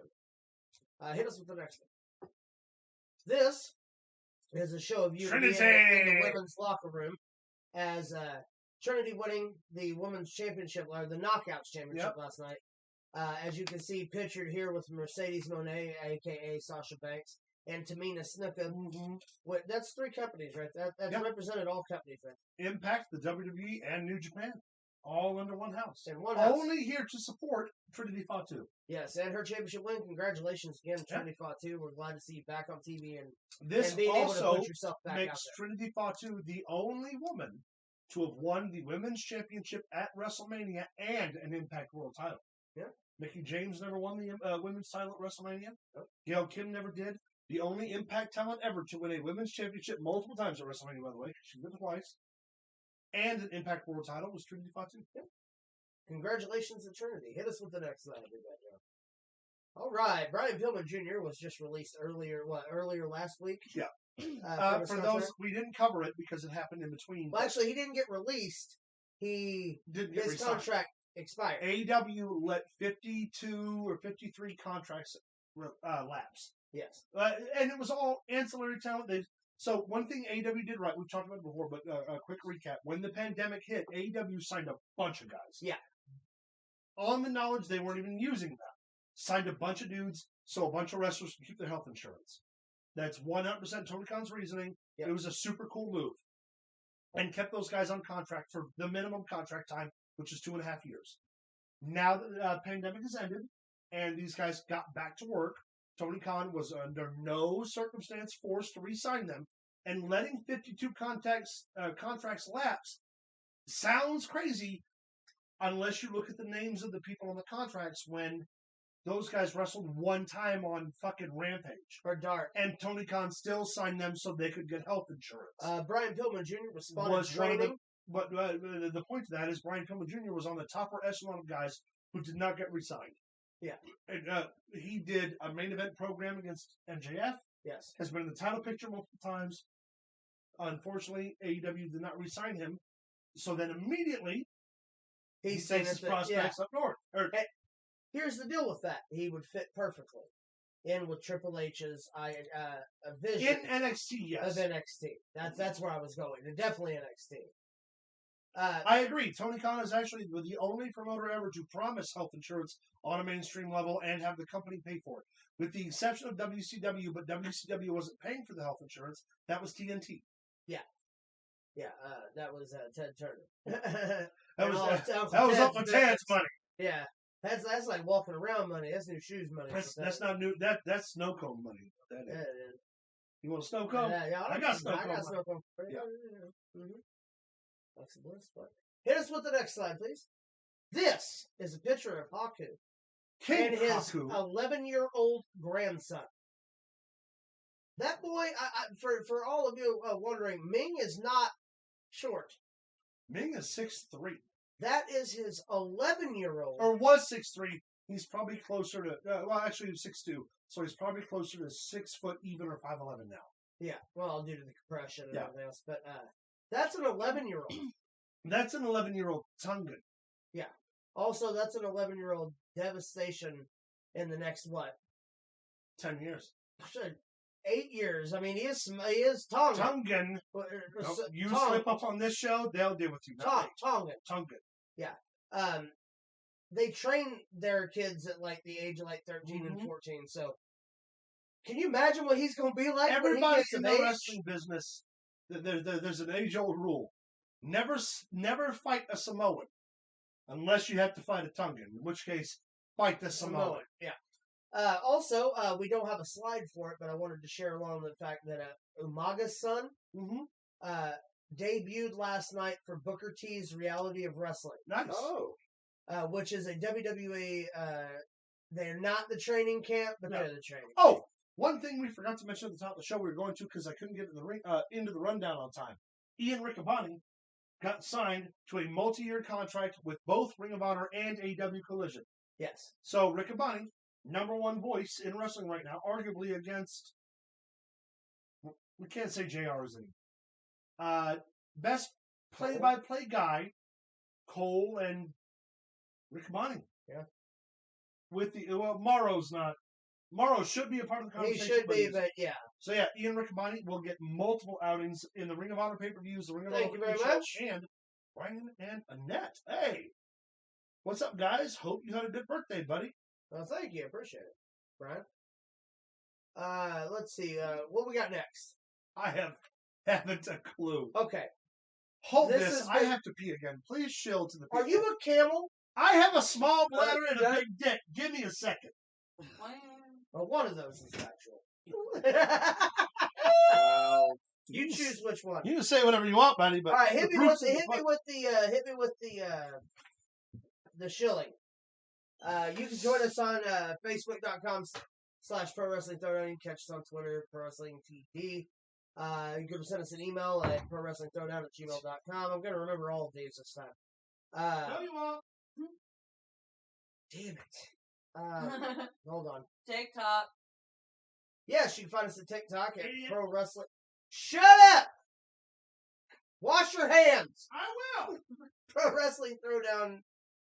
I hate you sometimes. Uh-huh. You can find us at ProWrestlingThrowdown.com where you can access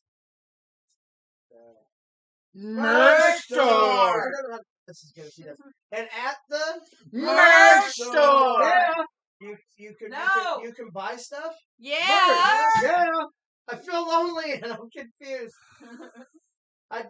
I'm so used to you and your All right, breath on my goddammit. neck. There you are.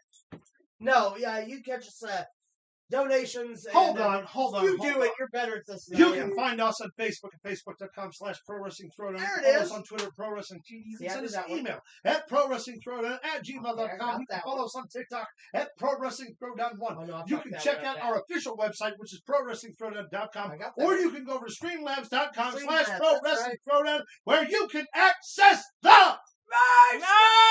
and over at the Merch you store. can buy our merch. You useless fuck. I would have really. I had to pee for 18 seconds. I was really hoping when you did the spill, nobody would scream merch. It's not your birthday anymore, bud. Yeah, we have a job to do. Anyway, Tell me about if you check out StreamLabs.com /Pro Wrestling Throwdown, you can check out our merchandise. We have currently flip-flops, we got tank tops, we got books, bags, we got cases, we got all kinds of stuff, hats even. Check us out. Every dollar you spend, every dollar you donate goes right back to the show. We don't take a cent for a salary, and you get entered into the free merch giveaway at the end of the month. Every dollar you spend, which means if you spend $1, you get 1 entry. If you spend 10, you get 10. Spend 20, you get 20. You spend 500, Luke will personally come over and fillet your dad. I don't know if I can cut people. I don't know if that's. how That's it not what fillet means, but I appreciate the offer. Anyway, God damn it. Also, the end of the month giveaway here is the free full team meet and greet at Anna Fight in October in Illinois. So the entire team, Tropical Anna, Illinois, which means all of our in-studio producers, our editor, Max, Sasquatch. You never know. John Squatch, you and I will all be there, the whole team. So be sure to check out the merch, buy the merch, donate if you want to. No one's expected to. Thank you so much for your support. Also, check out the Facebook group on Facebook, which is Pro Wrestling Throwdown as well. Max is the primary moderator there. He does a great job. If you don't shut the fuck up, I made out with a man in Yoda costume last week and said, Trex. Oddly enough, I'm so glad Trex I is have back. missed you, and what a way to enter a room. What kind of weird videos you have for us this time? Do you want to know? That's No, not Trex from really. the UK, who That was- literally just says things to set me the fuck up. Well, he sent us something about bicycling and a snorkel or something once. I don't know what's fucking like. Look, he's like, look. I looked it up. I was scared. I would close the phone All right, because I can close the phone. back to the show. Are we done yet? No. So Bobby Lashley shows up on SmackDown. Okay. The Street Profits start the promo. They're out in the parking lot, and they're going, "Okay, when's he supposed to be here?" Yeah. Blah, blah, blah. Limousine pulls up. Bobby Lashley gets out. Looks at the Street Profits. Goes, "You guys ready to talk business? Please step inside the limousine." So the idea of what I have heard is there's a person missing in this. There is. But we're going to have Street Profits. Bobby Lashley, Carmelo Hayes, and Chuck Williams. What about? They're on Raw. Shelton and on Raw. No! Yep, you can't have the Hurt Business without the actual #1 shooter in the WWE, Shelton fucking Benjamin. They're on Raw. And friend. But look at that team of talent right there. I see it, but also no. Fuck Carmelo Hayes, come back to NXT. Shelton Benjamin and friend. The fuck is his name? His name's Cedric Alexander. Thank you, Cedric Alexander. I was going to say Josh Alexander, but you would be wrong. I knew that was wrong. No, fuck that. Or do that entire thing with the two of them. No, you can't have the Hurt Business without Shelton. Man, I think that's sick, dude. 2.0, like Derek says, let's go. I love Bobby and the Crime Profits. They're the Crime Profits. Street Profits. Yeah. I got it right this time. Crime Profits. Yeah, thank you. I'm not so sure about calling Carmelo Hayes up. Even he'd be perfect, but you can't have the fucking Hurt Business without Cedric Shelton. Well, unless they plan on doing something else with Sheldrick. They ain't planning shit. Sheldrick is the name now. Shit with the Sheldrick.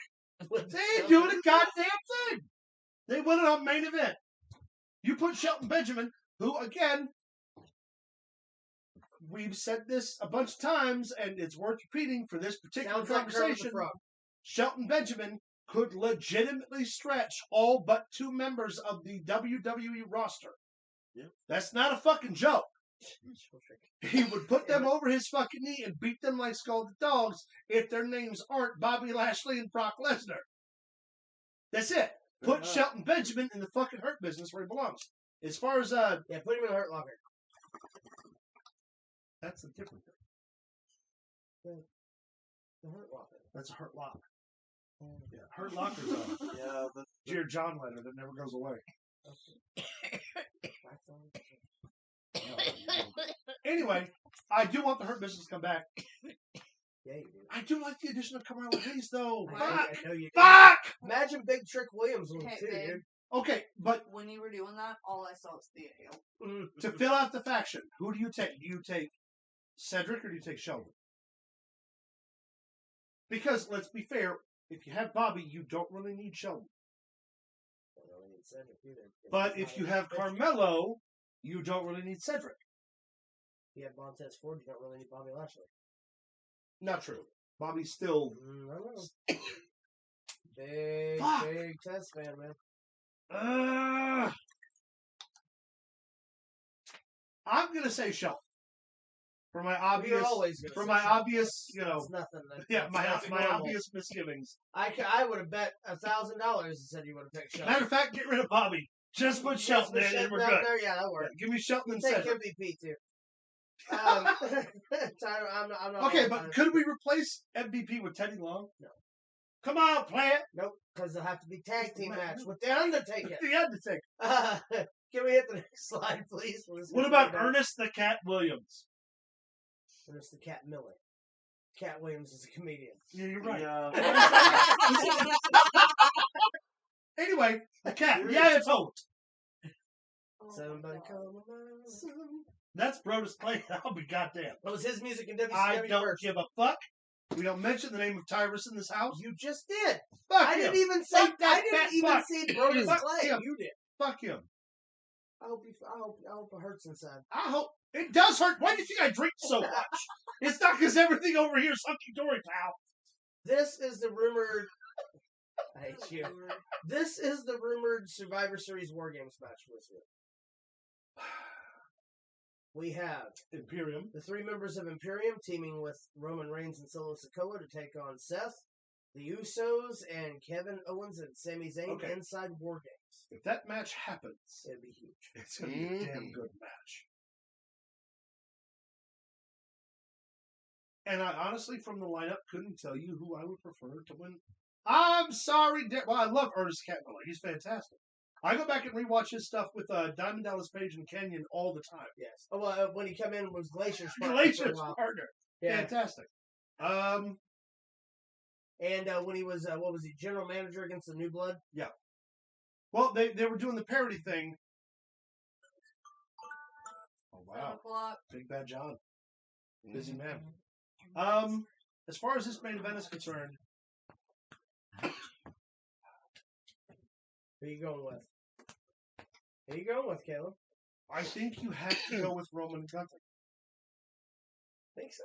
Yeah, I think so. You don't build tension between Gunther and tease it for Mania, for Roman? Because you know he's going to win the Rumble in January. Gunther's going to win the Royal Rumble in January. It's going to happen. He's the only viable guy that hasn't got the Rumble push. There's a trade-off here, though, that Gunther, while being on this team with Roman, is still a raw talent. Well, yeah. No, you go with Gunther and Roman winning. Actually, if we're talking elimination... No, War Games is one surrender. Oh, that's right. Yeah, War Games. Gunther and fucking Bloodline and Imperium all day. There's no way Usos and the other two and Seth really beat sick match, though, won't it? Oh, it's going to be fantastic. We'll also get a little bit between the Usos and Imperium, which is a great sell. Kevin Owens and Solo. It'll be a lot of fun to watch. Be fun to watch. But no, yeah, Roman and fucking Gunther all day. All day. The only time, actually, you know what? My tribal chief, probably shouldn't say it like that. Let me take this back a little bit. No, go ahead. I was going to say, it that way. My tribal chief is Gunther, but given my natural predilections, probably not the right way to put that. Yeah, he definitely shouldn't be the head of the table. Thank you very much. I got you, brother. I got you.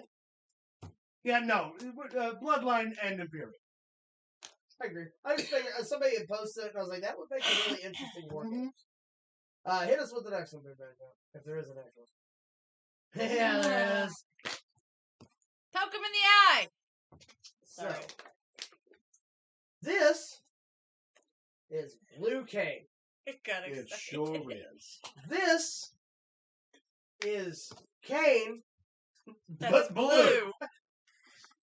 This is an egg, or this is an egg. This is your brain on drugs. And it's what the fuck? How, first off? Explain how he can do that and not be sued. Well, because I know you can. Because I can't. The copyright lapse on Kane's gimmick expired when Kane became mayor of Knox, Tennessee. Because he's currently only billed publicly as Glenn Jacobs, a.k.a. Kane, currently mayor of Knox, Tennessee. So the WWE can't really sell him for copyright infringement. Also, there is this crazy little thing, right, where you alter details in a patent and a copyright. They can be mutually exclusive. The fact that he comes out and calls himself Blue Cane and not Kane and just be painted blue absolves him from so much litigation. I know. Well, just because he's Blue Cane, not Also, all of his copyrights are registered in the UK, which makes it a whole lot harder for the WWE as a United States registered conglomerate to sue them. Oh, I did not know he was with the registered in UK. Yeah, he's from Oh, UK. that He's makes not a from the whole US that at all. makes a whole different story. But this is the best part. Blue Cane is a shitty indie wrestler who does cane moves in a blue cane costume and has a good Twitter following, and that's fucking it. And it's fantastic. I heard you say he had a good sidewalk slam. He does. He's got a mean sidewalk slam. He's half this. Well, he's not half the size. He's probably 6'2" or 6'3", and does all of Kane's moves. Also, that's not actually a picture of Blue Cane. That is just a blue painting over Kane's. Yeah. Blue Cane is awesome. And this, But yet you don't like Dan. I was just about to say, this is coming from a guy who can't fucking stand Danhausen, but I love There's Blue wrong Cane. with you. I'm a Blue Cane mark over here. It's terrible. Will fuck you it. backhand him? You should be ashamed of yourself. Yeah, Luke, backhand me. Armbar. No, all right. So Blue Cane, for all those wondering, is We not- love Blue Cane, fuck Danhausen. Oh my god. Cody Rhodes, Brock Lesnar. Like that. All right, give us the next one. Oh, that's it. Oh! Sorry. That Let would me go. be okay. So with that, Is it time for everyone's favorite segment? it is It's time for birthdays. bullshit. Max, take it away. Okay. He's gonna take it away. He's gonna take the house. We're already at the house. Feel better? No. All right. Sad. What do you got for us this week, Maximus? Well, we got birthdays and bullshit. Yeah, we do. No shit. How dare I forget? Well, today, No shit. Max. actually, first we got to talk about our champions, don't we? Yes, we do. Roman Reigns. 1,050 days? Today. Today. Not stopping anytime soon. No. SummerSlam, maybe. If they don't pull it at SummerSlam. He'll go all the way to this year's Mania. No one's gonna tell me fucking otherwise. but I can't get. There we go. I got a knowledge I'm trying to achieve. You know. So what was back there? Okay, that was weird. You were in me for a minute. Okay. That's It's not the first on time you camera. said that. For free. That's fucked up, man. Yeah. Again, not the first time you subscribe said to my that. website for more information. But what we got next? To him, we got Gunther, and this number is actually wrong. I think we had a couple weeks, something got switched on some of my numbers for a week or so. Gunther is actually at 401 days today. 401. So Which he's puts officially him, if I am correct, I think 54 days. To tie it, 55 to beat it. Excuse me. This Honky Tonk Man's at 445, right? Yeah. 448. at 401 days, he is in 4th place, taking out Don Morocco.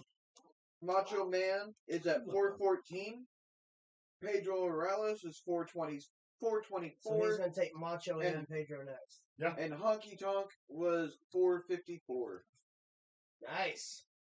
Well, and there's no. If they don't break this record with Gunther, I don't know what's on it. Be 100% honest with you, it's not the time to end No, I agree. anything that has to do No. with Gunther's. Gunther should keep the Intercontinental title for at least. I mean, I would recommend all the way. I wouldn't say until next year's WrestleMania, but like, give me another two. Just break it. 250 days. As long as you break it. I Yeah, mean, no. you know, at this point, as long as it's broken. Yeah, yeah. But you could beat it by a day, you're still, no one's going to touch it. Not for a while, I wouldn't think. Gunther could get to 1,000 days. Yes, I could. Would we? I No. don't believe for the Intercontinental title that's such a good idea. The World title, one thing, making over 1,000 days is like different because you can build that. The Intercontinental title being Is a a, workhorse it's title. still a second tier title. I don't know that he should go 1,000 days. No. Could I see him going 600 days? Sure. Could I see him go to Mania as Intercontinental Champion and win the Rumble and challenge and have to just give the IC title back? Absolutely. Yes. I can see all that. But I don't know that. I think he should lose clean. I think he should lose about someone who needs it. Fair enough. Or, well, or maybe someone we didn't expect. Like somebody like, not necessarily putting someone new over. Like, I think Gunther could put, at 630 days, could put Dolph Ziggler over for the Intercontinental title. Yeah. You know what I Yeah. mean? Like a big win for someone we didn't expect. Yeah, that would be the way to do it, whether they do it that way Right, or not. right. is- Well, yeah, it's them, so. Yeah. They never It's listen to what I say them. anyway. They, They, us, them. Yeah. All right, let's to the next slide. We have the visionary, Ooh, revolutionary, Seth freaking Rollins. Seth Franklin Rollins. Seth Franklin Rollins. Yes. Is 50 Still days- setting his record with this new belt. Yeah. 50 days so far. has We'll see how officially far that been goes. world champion longer than the late Mantar had matches in professional wrestling. You're a dick. Fuck you, Mantar! Ah! Ah! I'm sorry, I'm sorry. Terrible. It's just a gimmick, I promise. I'm not mean. Yeah, that's not you. You'd have been much I'm not worse. mean at all. You'd have been much worse. Not me. Not me. 50 days, of course. We're going to point this out yet again this week. The WWE World Heavyweight Championship is not the same lineage as the original World Heavyweight Championship. Right. It is a new belt, so therefore Seth Rollins is the first man to set the bar with the newly minted World Heavyweight Championship. WWE. Derek laughing at that makes me feel a little less worse. Right? Right? You should put in that. Hit us with the next one now. All right. And with is that, me it with is the pick. time for birthday. All right. Let's do it. Who won last? I did. No, you stopped my ass. That's last week. right, Yeah. motherfucker. Sorry. We're You know starting what? I out. didn't mean that. You're not a motherfucker. Yes, I am. apologize. Yeah. Yes, I am. Anyway, what do you want, you prick? We've got quite a bit. Sorry, I didn't mean that. You're not a prick. We're Yes, gonna you jump are. in today. We got two for today. Okay. Starting with Bobby Lashley. The almighty Bobby Lashley, former WWE World Champion, former ECW World Champion, undefeated in Bellator, former United States Champion, former FCW World Champion. Marine drill sergeant. No, Army. Army He drill was sergeant. not in the Marine Corps. He was in the Army. That's right. Collegiate. He was the number one competitor in, I think, 2002 and 2003 in the United States Armed Forces Wrestling Competitor League. Yeah. He was an alternate for the 2003 Olympics. Also, he's put in the new Hurt Business. Yeah. Shelton. That being said, He's up there, dude. He is in jail. well, 45. 46. I think he's older. How about 47? He's still got a couple years left. Look at that. Also worth mentioning, he's a So fucking do you. vegan. He's a Yeah, vegan. he's a vegan. He looks like that from plant protein and not steroids. The only way you can do that is if you ingest like 12,000 calories a day and spend every day in the gym. Scientifically, that's it. Well, that's what it But looks we like. know he gets wellness tested, and we know he doesn't eat meat. Yeah. So this motherfucker literally spends every day in the gym just getting bigger than you. Do you That's think, all he does. Do you think He while, looks you at a think while guy- he's eating that protein, he's staring across the road at like I farm hope- animals and shit? I hope he walks into gyms with a fucking 10-pound bag of broccoli. And he goes to the biggest fucking guy in the gym, eats a handful, and then outbenches them. And then stares at them the entire time, just, hey, bitch, give me some more broccoli. And just fucking goes for it. Because he's too big. He ain't gonna fight nobody. Ain't nobody gonna fight him. Ain't nobody fight Bobby Lashley. You out your goddamn mind. Terrible. So he'll be in there just fucking pumping iron, eating broccoli, and staring at your bitch like, hey, mama, when you done, come see a real man, but also bring me that asparagus. Stop it.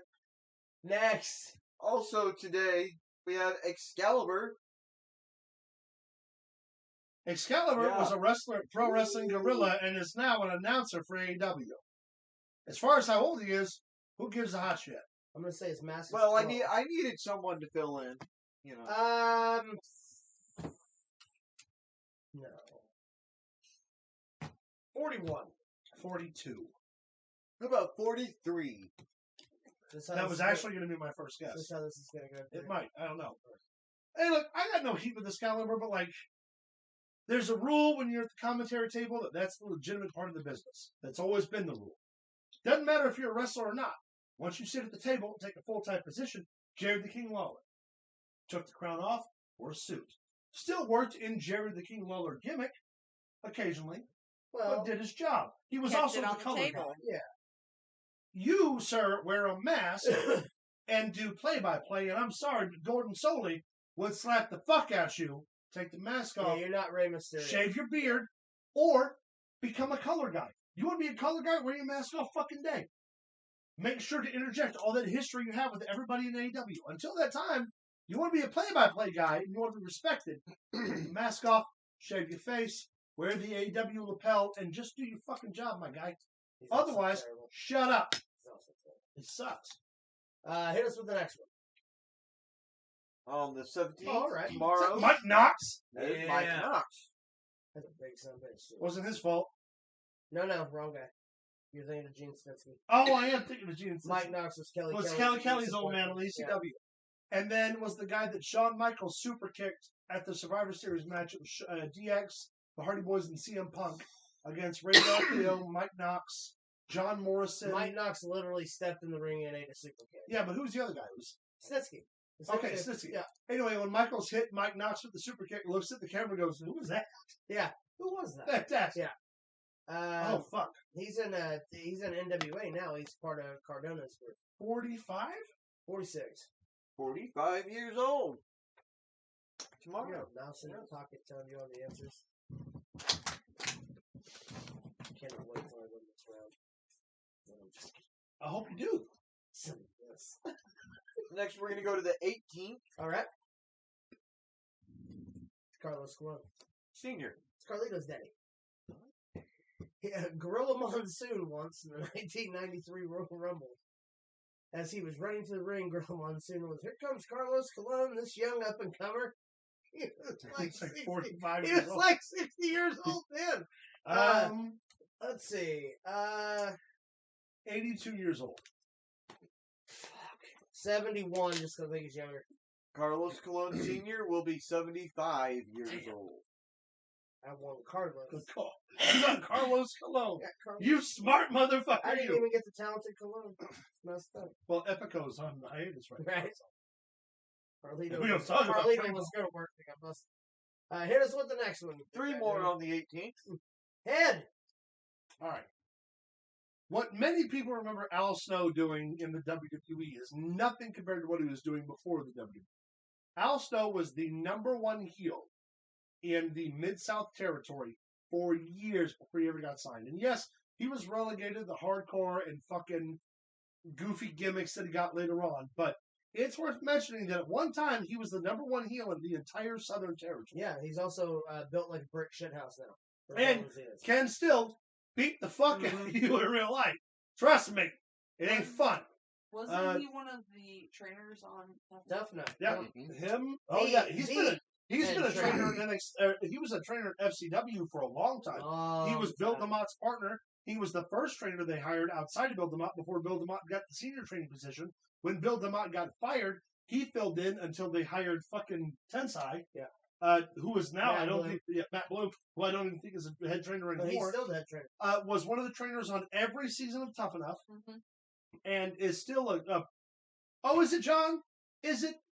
We didn't know. Did he just get here? You're you're almost 2 hours late, Kidding, bro. buddy. Anyway, Al Snow's great. That being said, 54.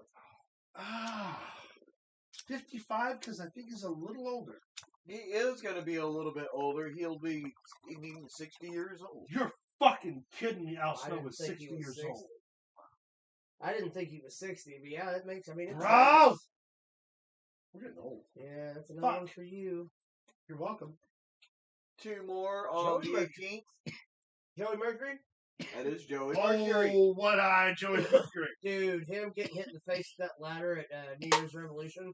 Or, I'm sorry, December to Dismember, where he busted his face all Yeah. over himself. It was Vicious. Eminem versus Jeff Hardy, Dismember 2006. It was a four-team. Yeah, elimination it was 14. The other 2 teams were Brian Kendrick and Paul London. And Deuce and Domino. Yes. He got busted in the face with a ladder that shattered his eye. All over his face. Yeah. Before that, though, he was one of FCW and OVW's top. OVW because there was no FCW at the time. OVW's top prospect, a head trainer for WWE for years, a producer and agent. Went on to do a couple of indie things too. He was also. He was a part of Eminem. Multiple-time World Tag Team Champion. He was very good friends with CM Punk. He's the guy that CM Punk tells a story that he had a friend with a horrible drug addiction, and Punk bought their house. That was Joey Mercury. He's still currently an agent today. Yes, he was he also helped- part of the corporation. Well, part of the corporation, the Authority, and single-handedly helped Triple H book the Cruiserweight Classic the first year. Yeah. So Joey Mercury's 41. I'm gonna say 42 because I know he's older. Joey Mercury will be, shit, where'd he go? There it is, sorry. 44. Yeah, damn. What that would make Jomo what? He's 46? Yeah, now? something like that. Jesus Christ, we're old. Hit us with the next one. Fuck. Oh, that's my fucking man right there. Yeah, I but really it's hope not it's his Mandy birthday. Rose's birthday. What? It's not his birthday. Oh! Well, Mandy there goes Rose's Mandy birthday. It Rose. looks like it's his birthday. Fine ass Mandy Rose. Might as well No, be his I birthday. would like to remind everyone, as soon as she got released, made $1 million on OnlyFans, and just sold a pair of gear this weekend for over $28,000. You know what they're gonna do? What? Hold on, it doesn't matter. One bralette and one set of spandex, she made 28 grand off. And everybody on the internet. Now she also volunteers at her family's restaurant. Her Yeah, family sure, owns a restaurant. That's where she gets all her money. Doesn't matter. Yeah, right. And somebody on Twitter had the audacity to be like, "Oh, I guess she works there now." Like, motherfucker, she just sold 2 pieces of clothing for 28 grand. Mandy Rose ain't hurting for your money. She Say doing here, that because she baby. like her mama. Baby, here's my paycheck. Put it with the rest. Right? Yeah. Mandy Rose got more money than you, got more money than me, and she ain't doing a goddamn Yeah, thing. she's sitting there Also, with fine ass Otis. she's still relatively young. I'm gonna say 30 for Mandy Rose. 31. How about 33? Damn. Doesn't matter. She hot as fuck, and she making all that other money. Hey, she can make And all. we She can can't make tell all you- of her pay window money. We she can't wants. tell you what other money is, but if you hit me up on Facebook, I'll help you figure it out. Next, we're going to go to the 19th. All right. Motherfucking Jeremy Borash. Yes. JB. So crazy thing. JB worked in the entertainment industry before he ever got into wrestling. Was a disc jockey. Worked for a short time. Yeah, worked for a short time with the WCW publishing office. Did a couple of on-air stints before WCW went out of business. Jeff Jarrett hired him not because of his acumen in WCW, but because of his acumen for advertising. He's also the one that put ECW Hardcore Homecoming, the first one, together. Yep. That was him. Well, that was him, Bully Ray, and Rob Van Dam. And Dreamer. And Dreamer, yeah. That being said, JB's older than he thinks because he was in his 20s. Hell, he. How old was he?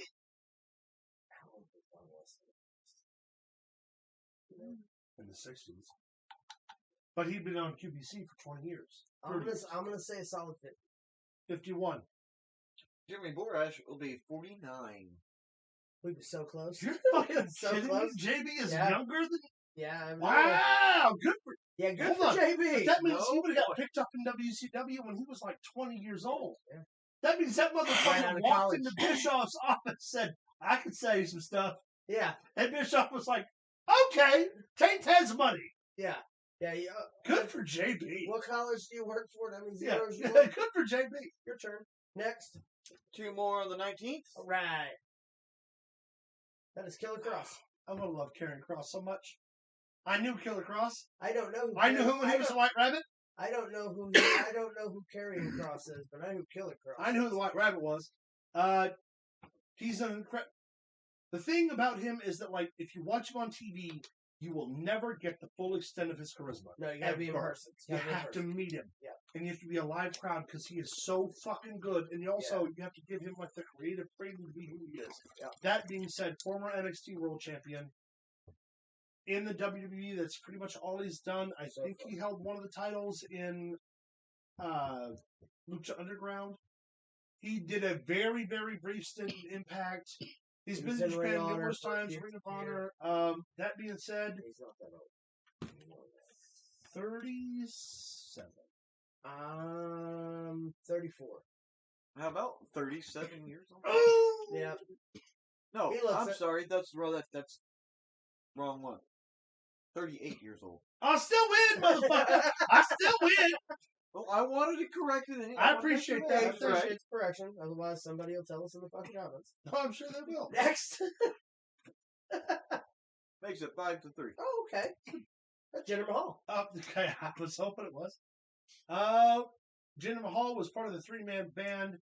Former world champion. Former world champion. Hold on, I want you to take a second. Former world champion. Yeah, former Let world. that sink in. Yeah. Jinder Mahal. Hey. Same guy who was in 3-man Hold on, though, because when he won the world title, you and I were both like, he could be the greatest heel in wrestling. He could. The fact that he wasn't our fault, but Yeah. we were very excited. It's not our fault they made him a manager for 2 guys that can't work. Was a member of the original, the second season of NXT on Sci-Fi? Yes. Second or third? Yes, One of the two? Second season. That being said, the former world champion was also former, I think, tag champion. Third season. Okay, third season, Third former tag champ Yeah. on SmackDown, and wasn't he IC champ? No. No, okay, United States champion. okay, whichever. Jeff Hardy beat him for it in overseas when he did that Whisper in the Wind and never come anywhere close to Yeah, it. yeah, that's right, that's right. That being said, He's older than he's older than you think, but not as old as he looks. Does that make sense? 46. 40. I think he's younger than that. He is actually younger than he looks. He will be 37. 30. Okay. Wow. That's crazy. You know what Wow. that means? What? Do you? No. You know what that means? No. It means you're older than.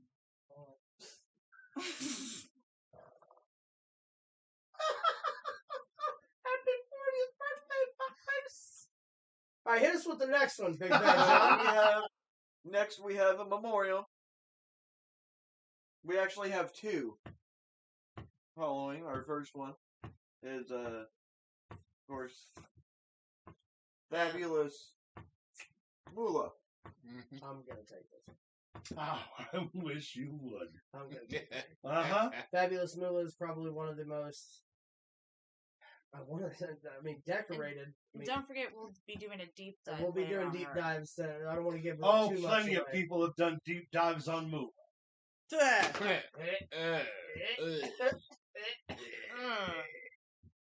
No, Fabulous Moolah. What is there not to say about that? I'm trying to come up with positive Oh, things she's to say been about- everywhere, man. She's been everywhere, from the back seat to the bingo halls. She also- Are we talking about your mom or Moolah? Oh, no, we're talking about Moolah. First of all, my mom never parked in the back seat. She couldn't fit. Do what you love. You never worked a day in your life. Oh, and that bitch was just doing it. Here's the thing. She loved her job so much, she outletted that shit. And that's my fucking problem. For those of you who don't know, Fabulous Moolah legitimately pimped out female wrestlers in the 50s and 60s in order to secure a spot for women's wrestling. And then, look, all's fair in love and war, and you got to do what you got to do to survive. I ain't mad about that. But the fact that she fucking forced women who were underneath her to do that so she could make money off of it, off of them, yes. that's my fucking problem with that crazy bitch. Because here's the rub. Underneath her were women's wrestlers like Mae Young, who had all the talent in the world and was also one of the meanest, fucking most She's unscrupulous, one of the and boys. most dedicated. She is considered the only woman in the locker room who is one of the One of boys. the boys. Women's wrestlers in the 90s had to change away from men's wrestling except for fucking Mae Young. Mae Young, yeah. Mae Young would legitimately walk into the Undertaker's dressing room and start changing with him just to prove a fucking point. And Taker would be like, hey, good to see you, man. Mm-hmm. This fucking bitch here threw Sherry under the bus, threw Alundra Blaze under the bus, threw fucking Luna Vachon, who in the 1990s, I could give a fuck less what you say. Luna Vachon is the #1 women's wrestling prospect on the planet, maybe outside of the fucking Bull Nakano. And this fucking bitch has the nerve to walk in after not having wrestled 20 years into a WCW locker room and bury Luna? You're out of your fucking mind, lady. Rest in pieces. So was 1923 to 2007. Yeah, well, that long? two Oh. fucking... Jesus. Well, here's another one for you. Next. 1958 to 1984. David Von Erich. was always David Von busier Erich. than a one-legged man in a wrestling match.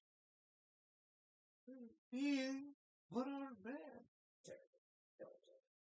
No, that would be Kerry Von Erich. That was the point. He was busier than Kerry. David, unfortunately, was the one who met a Yeah. tragic end over in Japan in a hotel room. The Von Erichs, if Kitchen, you hotel kitchen. don't know, were the most prominent wrestling family in Texas.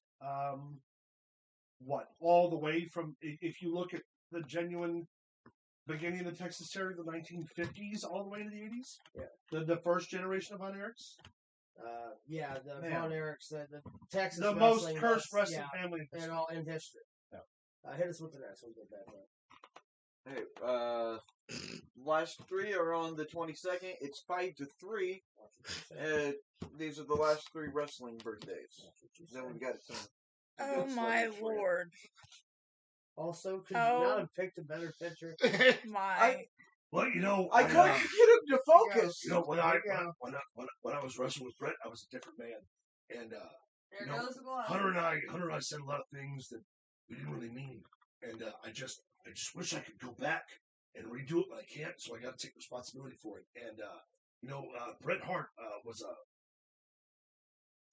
You're not I'm saying. sorry. I'm gonna First stop off, myself. First off, I'm gonna stop myself. you're pretty close, but you need to add in a few more you knows. Well, You know a lot. You know, Hunter and I, we were on the road a lot, you know, and you know, there was Brett's there it wife, is.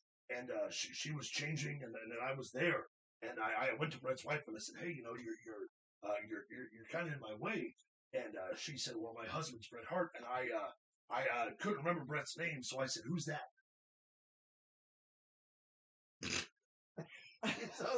Sorry. That, ladies and gentlemen, is the Heartbreak Kid, Shawn Michaels. I say what you want. One of the greatest Hey, performers the of all time. greatest chose in-ring that performer picture. in wrestling. I chose that specific picture because I knew Caleb would do that. Hey, he's the greatest in-ring wrestler ever.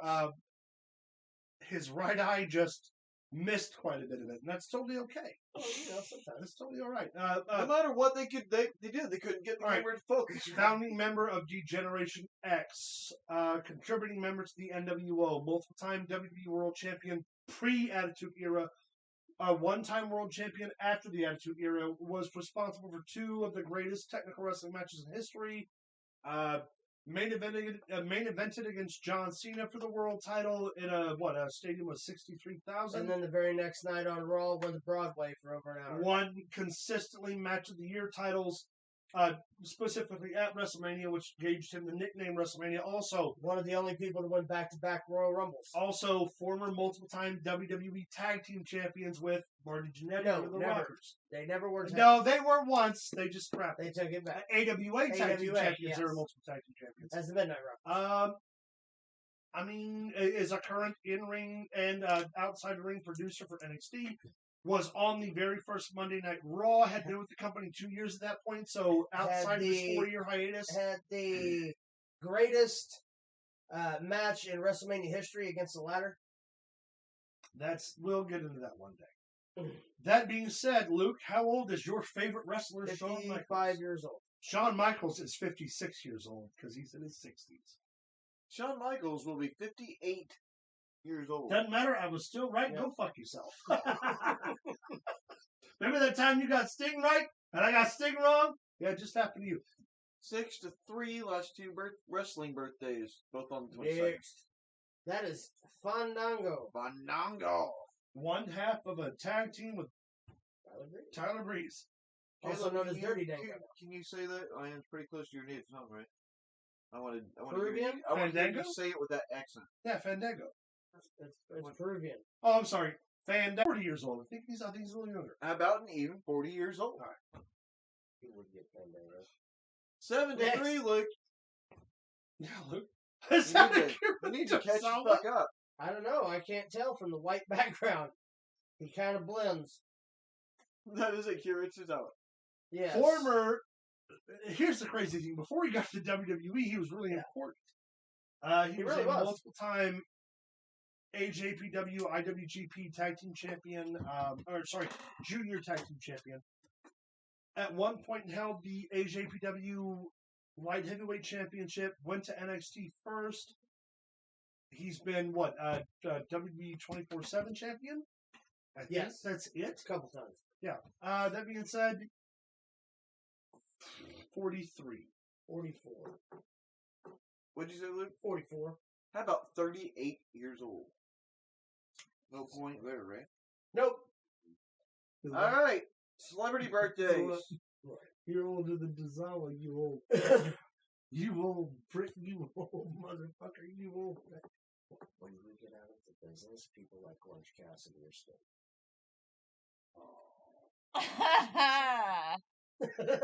That makes me very sad. I have 2 celebrity birthdays today. Oh, good! Will Ferrell. He's been in numerous films. Will Ferrell, probably one of the funniest motherfuckers. He's also a no. giant dickhead. Was a writer. SNL has done multiple #1 comedies at the box office. Several of them are right there. Talladega Nights, Anchorman, Elf, Zoolander, Other guys. the other guys, and Step Brothers. Yep. Uh-huh.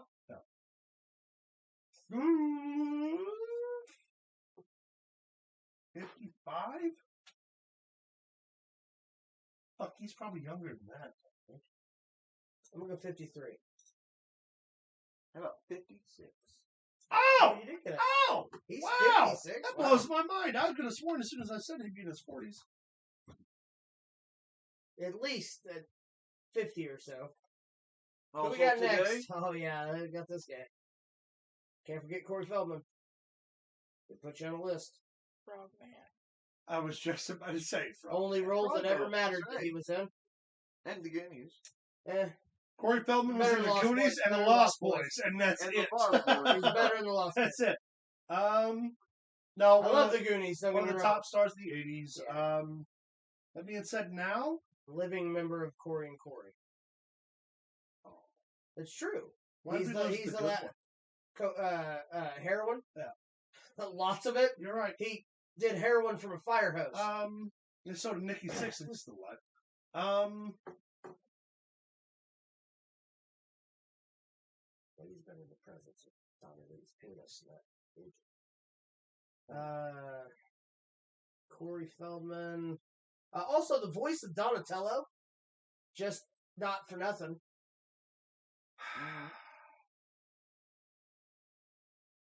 Oh yeah, the original Ninja. Yeah. Forgot about that. Shit.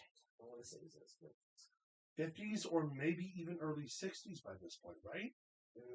I can't tell you. You ask me every fucking time. 56. 3.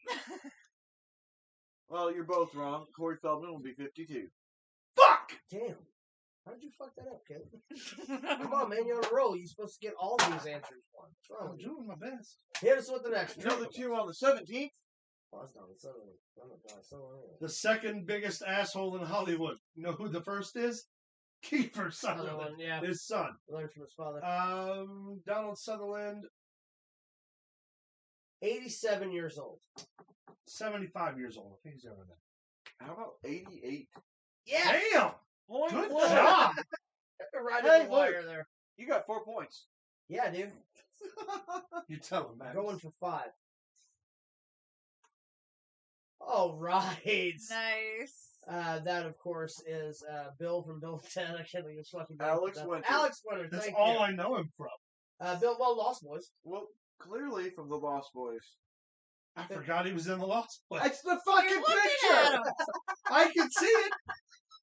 That's what I'm saying I forgot he was in that movie That's how until I know. saw the picture.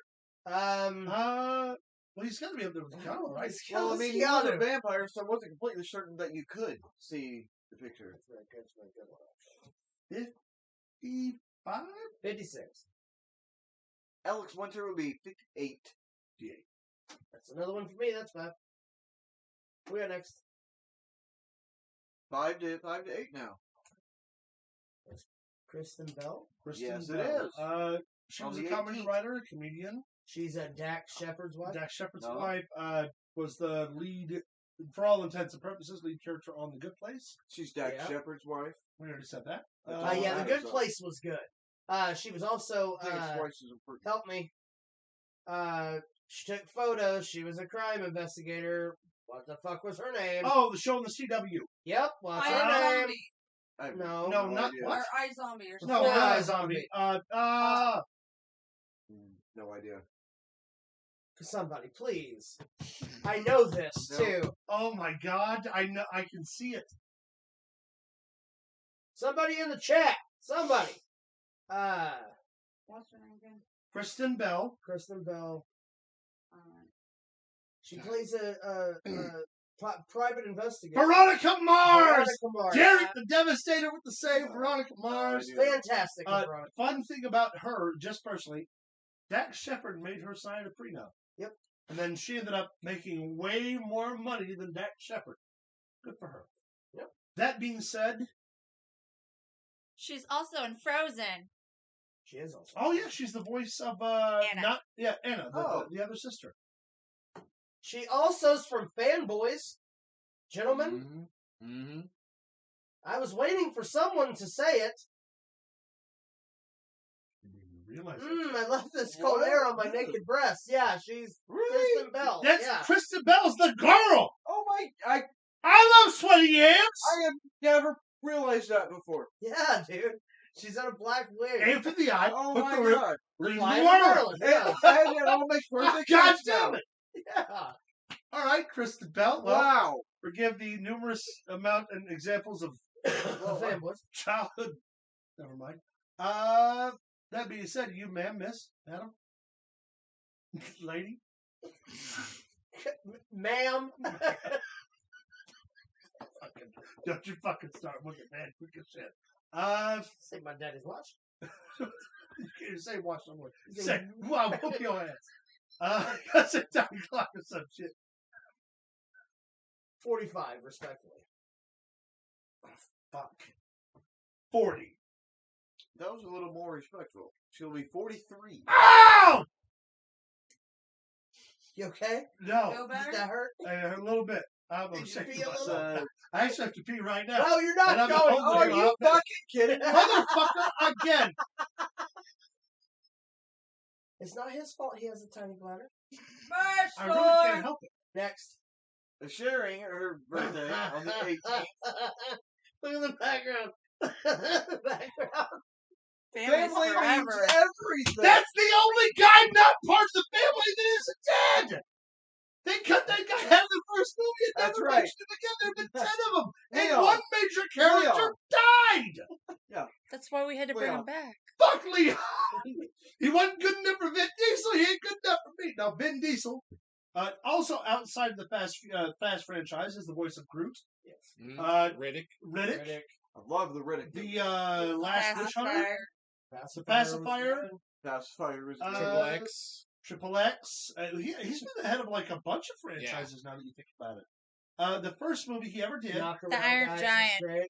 Oh, yeah, he was the voice of the Iron Giant. Yeah. I forgot about that. Knock around, guys. Knock Around Guys. Was in Saving Private Ryan. Yeah. Uh-huh. Yep. Man, It's actually really good. He was yeah. He's good in all movies. Yeah. The fast ones. No, He was great in the first he is one. good in the Fast movies. The Fast movies just aren't good. They're written. There's a significant horribly. difference. 52. 53 because I think he's Still old. out here. Vin Diesel will be 56 years old. Damn. Vin Diesel, kids, is pushing 60. Now 10 That's to all 5. right. Well, he only lives his life a quarter mile at a time. Well, yeah. That's the going daddy. And then we go to the 19th. We have 2 more birthdays.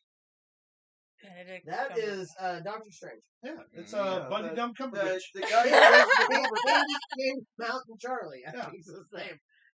the guy that lives in the Comfort Patch. Yeah, That's him. yeah. Yeah, he's a Garbage Patch Kid. Yeah. I get it. So it's a Bunny Dumb Gamby Patch of the UK Gamby Patch. Not to be It's confused with the Bones. Irish ones. It's Yeah, no, I completely can't have that. completely different. Benedict Cumberbatch. What a name! What a mouthful of a name! What a pretentious. Okay, first of all, actors' names are fake. I don't know if anyone else knows that, but you have to register with the SAG-AFTRA union. So this pretentious dick's name is probably like Dick Mantle, Dick Mantle. and chose to be Benedict Cumberbatch. Big Richie head. Yeah. My name's Little Charlie. You Little can call me Charlie. Benedict. Anyway, has been in several films as Oh, you're Doctor terrible. Strange, and very little else that I remember except for Smaug. Bro, he was the greatest Sherlock Holmes yeah, of all just- I'm fucking sorry. time. I'm sorry. Is his name Robert Downey Jr.? No, I Then said he the wasn't greatest. the greatest Sherlock Holmes ever. Ah, You that's fuck. I don't know. No one asked you, producer boy. I don't know. Robert Downey Jr. No, thank you. No, thank you. He could play that role. Benedict Cumberbatch. Remember, you need to be nice to me. I control the points. I'm very nice to you. I'm nice to you because I don't hit you a lot, which I want to, but I don't. The feeling is mutual. Yeah, but I hit all of you too. What's love got to What's do with this it? guy's name again? Benedict Cumberbatch. He has a what up his butt? That's clearly Benedict Cumbersnatch. That's clearly Snatch. Benito I got it. Cranberry. I don't know what the fuck. Who is Academy Award nominee even? What was it? That's Byron Critton. That's Ocean, Byron, United States actor Byron Critton. that's Ocean Cranberries. Who Yeah, that is. yeah. All right. Ocean's, Enough fun with this. Ocean's 11. 12 and 13. I'm gonna say. What are you going to say? Luke? 48. 49 older. No, 40 younger. Is he allowed to change it? Yes, I am. He'll be 47. Ah! Well, these times you do that, I'm kidding. Well, I'm a big fan Burnt back razor face. of Benedice Yeah, one more on the Cannibal is I'm a big that guy fan. He's been in several films, mostly it's Doctor Strange that I'm aware of. Max said something I about gotta him pee having again. I something don't up give a his fuck butt. what happens after this. Hit us with the next one. No, shell the thing so I can take a piss. Well, we'll just yell it out Just to you. that's fine. Move. Who is that? I don't know who that bitch is. That's Sorry, Vanessa I Shaw. shouldn't use that word. Vanessa Shaw. What do I know her from? She was in. Yo, the name is escaping me now. The Halloween shit. Hocus Pocus. Hocus Pocus. Okay. Oh, that's a little Allison. girl. Holy. Allison. Allison's And yellows. then, but a whole bunch of other shit that I can't No remember. one gives but a shit. How old is she? that's the only thing I was concerned about because she was in Hocus Pocus I and was we concerned loved about that. yellows. You would be. What I hear. Reindeer. You be like a girl. Calmly. Come here and hold it for me. What? Let me get the tweezers. Motherfucker, you wish. 38. No, wait, no, 38. 40. No, she's 40 not. I don't know. That's a pretty bad picture then, 'cause she looks old. She was a child actor in the 90s. I'm only 32. 42. 43. What'd you say, Caleb? I said 43. How about 43 years? Ha! It was a trap. You fell Ah, right into it. damn. Did you look over at my sheet No, or I'm just something? really good at this game, clearly. Evidently. I'm gonna Since make when? This Next is all week? new. Next Since I week? drank a little. I don't know. Next week, I'm going to make you play Johnny. Shit. I gotta wake up. How old Shit, did you he say put- that Vanessa Shaw was? 43. She's 46. Either way, I won. Doesn't matter. I don't have my glasses on. I did look at that wrong. She's 40. She will be 47. Either way, I win. Either way, he wins. Right. Yeah. But thank you for that. Hit us with the next one. Gotta Oh, get that your is facts Judy. straight. There you go. She has been in a bunch of pieces. Everything. So the yeah. first thing I remember her from was the office girl in What Women Want. Yes. The one that kept getting stuff knocked over. Yep. Jawbreaker. Jawbreaker. Jawbreaker. Was she also in The Devil Wears Prada? No. She wasn't? Okay. Hmm. She's the mother of, she's the daughter of Jamie Lee Curtis in the new Halloween franchise. Yeah. She's done a bunch of comedies. She's done some TV dramas. She was in Big Bang Theory. She was in How I Met Your Mother. Okay, yeah. I'm trying to think of other episodic TV she's done. I'm gonna I think she was in The New Girl for a couple episodes. Probably. I'm going to say 44.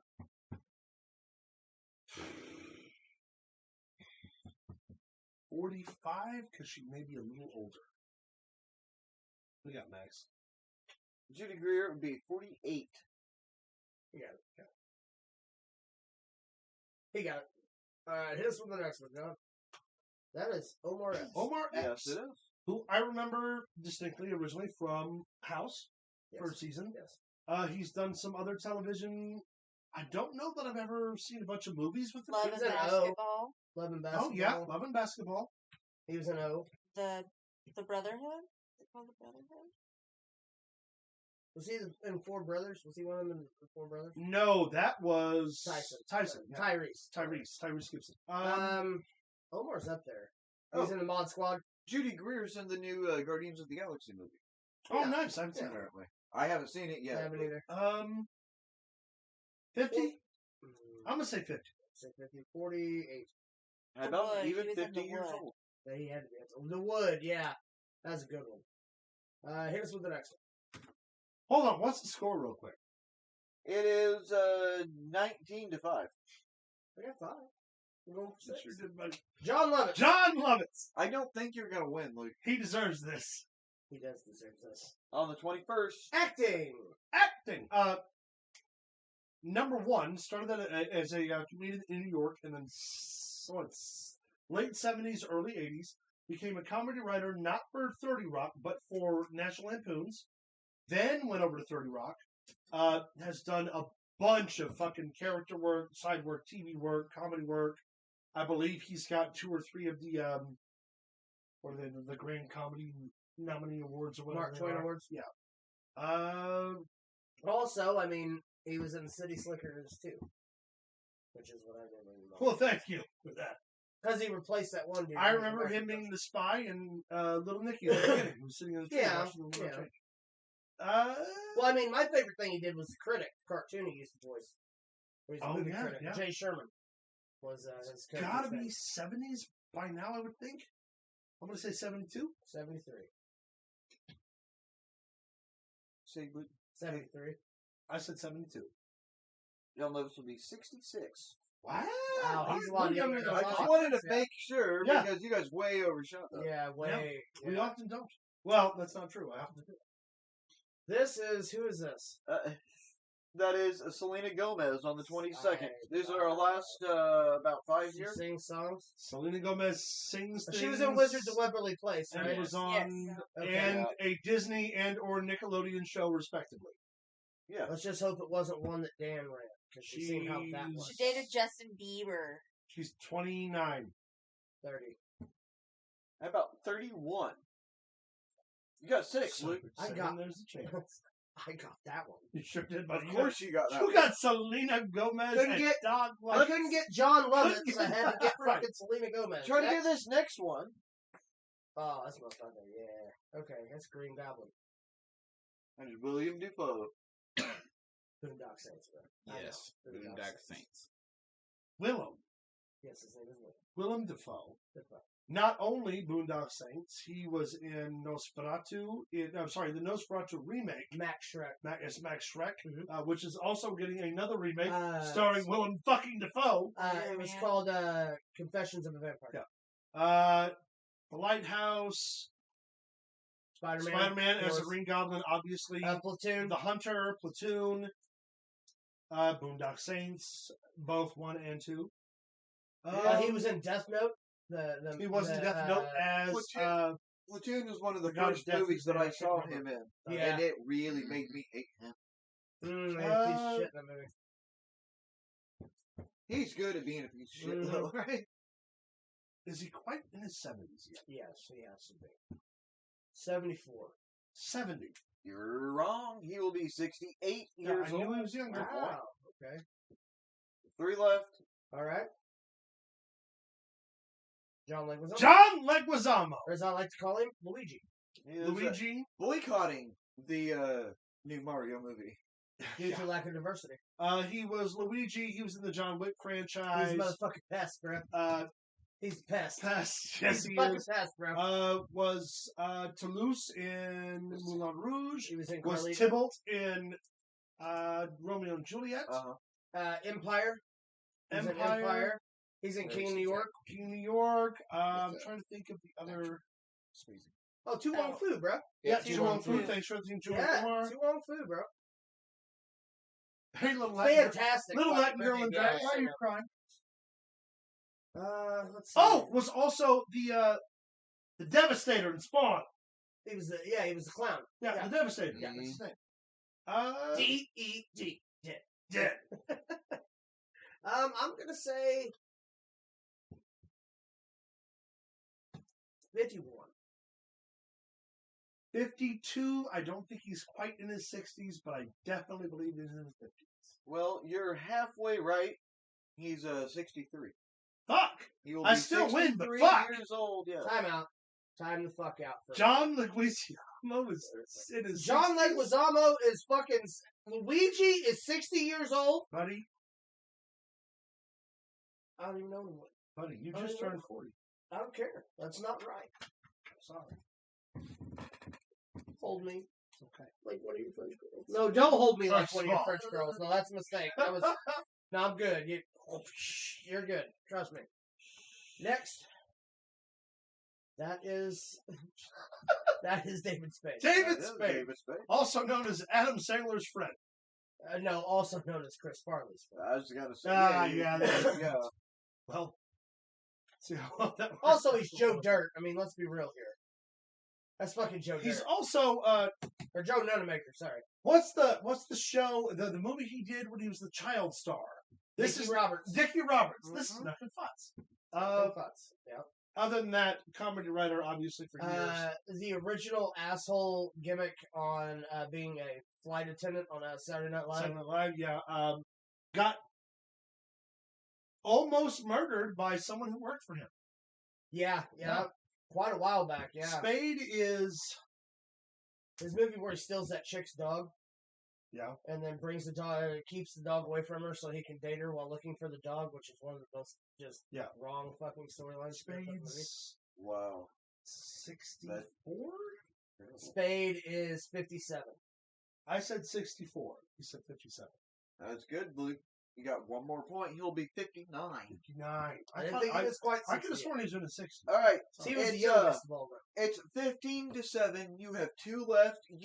I'm sorry, 1 left. You might be able to catch up and see if you can win. Let's see it. That's Danny Glover. It That's don't matter. Danny Glover. Timeless. It don't I matter. win. He's too old for Timeless, this I shit. win.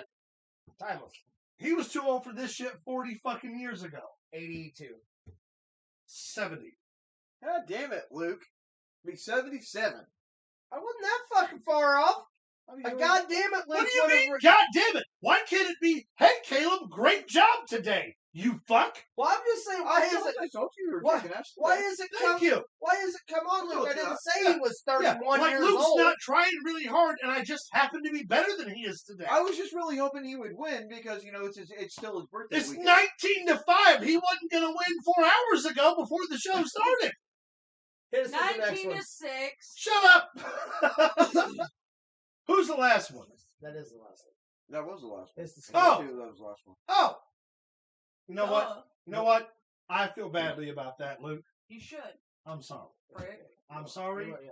It's your birthday weekend. I Yeah. should have taken it easy on you, and instead, Is that what it is? I beat your ass. And I'm so sorry. You're spitting all over the inside of my ear. Like, that's the worst thing I've ever Gonna done. grow gremlins out of it now. Just don't feed after Set midnight. the or get side of my away. head on fire. All right, what we got? What we got for discussions? Oh, tell me. Can't wait. We've got. I genuinely don't know, so this is I've actually okay. only got 2 points here because you already covered one of them. This is my point earlier about John Cena and Cody Rhodes. Cody is basically Cena. Everything has happened in order. For example, Torn Peck Peck. returned, won the Rumble. Won the Rumble? He Won the Rumble. Lost at Mania, attacked by Brock the night after Mania, beat Brock the first match, lost Brock the second match. Now, that's true. It's the exact same That's build the they built exact- Cena. You're completely right. That is exactly how it happened after his return at the Royal Rumble 2009. Same exact build. Yeah. Crazy, right? Crazy that it didn't work out for John Cena at all. Hit us with the next one, Big John. Oh no! Don't Oh, you we already fucking talked- walk over We this. already talked about this, so we'll go ahead and pass that again. All right, so Wolfie we go. wanted to know your guys' opinions about the current situation with Imperium after Giovanni's lack of success. Here's the deal. On Monday What Night Raw. people tend to forget is in NXT, when they would lose, Walter would beat the shit out of them. Yeah. Like this is nothing new than what he used to do on NXT. When they would lose, he would punish them. Well, and also He too, didn't punish Giovanni for some but reason. that's going to be my point that I'm about to make. We're just coming off, like we talked about before, we're just coming off of the Judgment Day, or not Judgment Day, Bloodline loss. it's not going to get Gunther any more over if he beats the guy in his faction who lost if Roman couldn't do that Yeah. or wasn't doing that. And honestly, if you want to make them an important faction, you have to make them differently. I don't see there being any. Maybe Gunther cuts a promo on him, Maybe. or puts him through like some training vignettes. Chops the fuck out of Yeah, him. Like I he don't used to. see anything bigger or worse than that coming from it Well, because they it's the still same need way to he hear- it's the same way he brought up Ludwig. He used to beat the shit out of Ludwig. Exactly. Same way. Yeah, so I don't see it being a major change. Don't look towards that group being broke up anytime soon. Hell no. There's Not still until way India more comes room. along. Still way more room. Yeah. Here's with the next one. All right. Oh, it's one of them flaming bags again. You mean poop? He called the shit. Don't put it out with your boots, Terry. Don't tell me my business, devil woman. Call the fire department. This was out of control. You guys don't really have to do that every time. I just Yeah, we try to do. Yeah, keep fuck, it we fixed. don't. I'm sorry. I'm sorry. Is this show called Pro Wrestling Throwdown without Caleb Black and Luke the Big Dog Williams? Or is this Pro Wrestling Throwdown featuring Max's bad ideas? Because if it's Max's bad ideas, we won't do that dialogue from Adam Sandler movies all the time. We need a booby tassels one. Yeah. Hit us with the next So, one. Big Bad Joe. George Post Food Sex What does this say? This was I come across a few things on. Oh, Facebook. I remember this. I'm going to have to read this article. Yeah, Oh, it's actually pretty good. Yeah. I've read this one. To the individual who stole the bike previously here, if you have a shred of decency, you will return it with a new lock and reevaluate your life choices. Hey, bozo, it's illegal to lock your bike to a handicap pole. Check with the city for your bike. They probably removed it so it would not block a wheelchair accessible van. Dumbass. You know, it's totally fair. Actually, It's fair. fuck the first guy. Yeah, Fuck for your real. bike. For real. Yeah. You and your bicycle. You gotta be an asshole. Check your facts first, because you might be the asshole. Yeah, Also which true. happens to me all the time. Don't drink, don't smoke. Yeah, don't hear nothing. Let's see what else I have here. Oh, this is something I came across. It's actually got a The kind smallest of part? neat, interesting. The smallest park in the world is a 2-foot circle in Portland, Oregon. Its name is Mills End Park. That's true. It is a well, that's not entirely true because it's a little bit bigger. So the sidewalk that you see connecting the stone, connecting the one cinder block on, it also extends to the street. So it's technically, while still the smallest, it's a little bit bigger than they describe it because they only describe the 2-foot circle being what holds the tree there.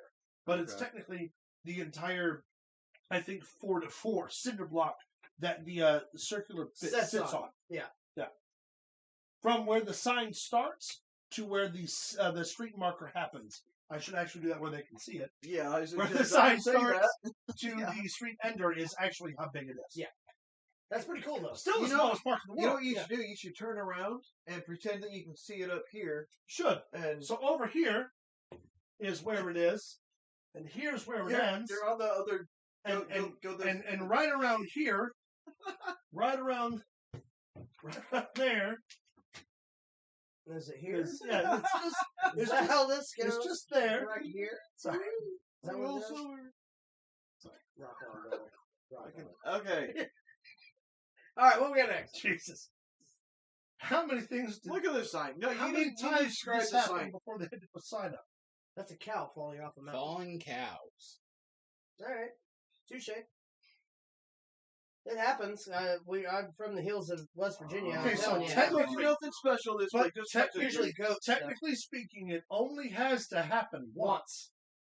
But imagine being the guy the first time. Well, first off, if it's falling off like that, you're on a mountain. So when that cow hit, it had to happen twice. he owns The a guy little, behind that Yeah. is the one that reported that because that this dude's poor dead. bastard. This poor bastard owns a small trucking company.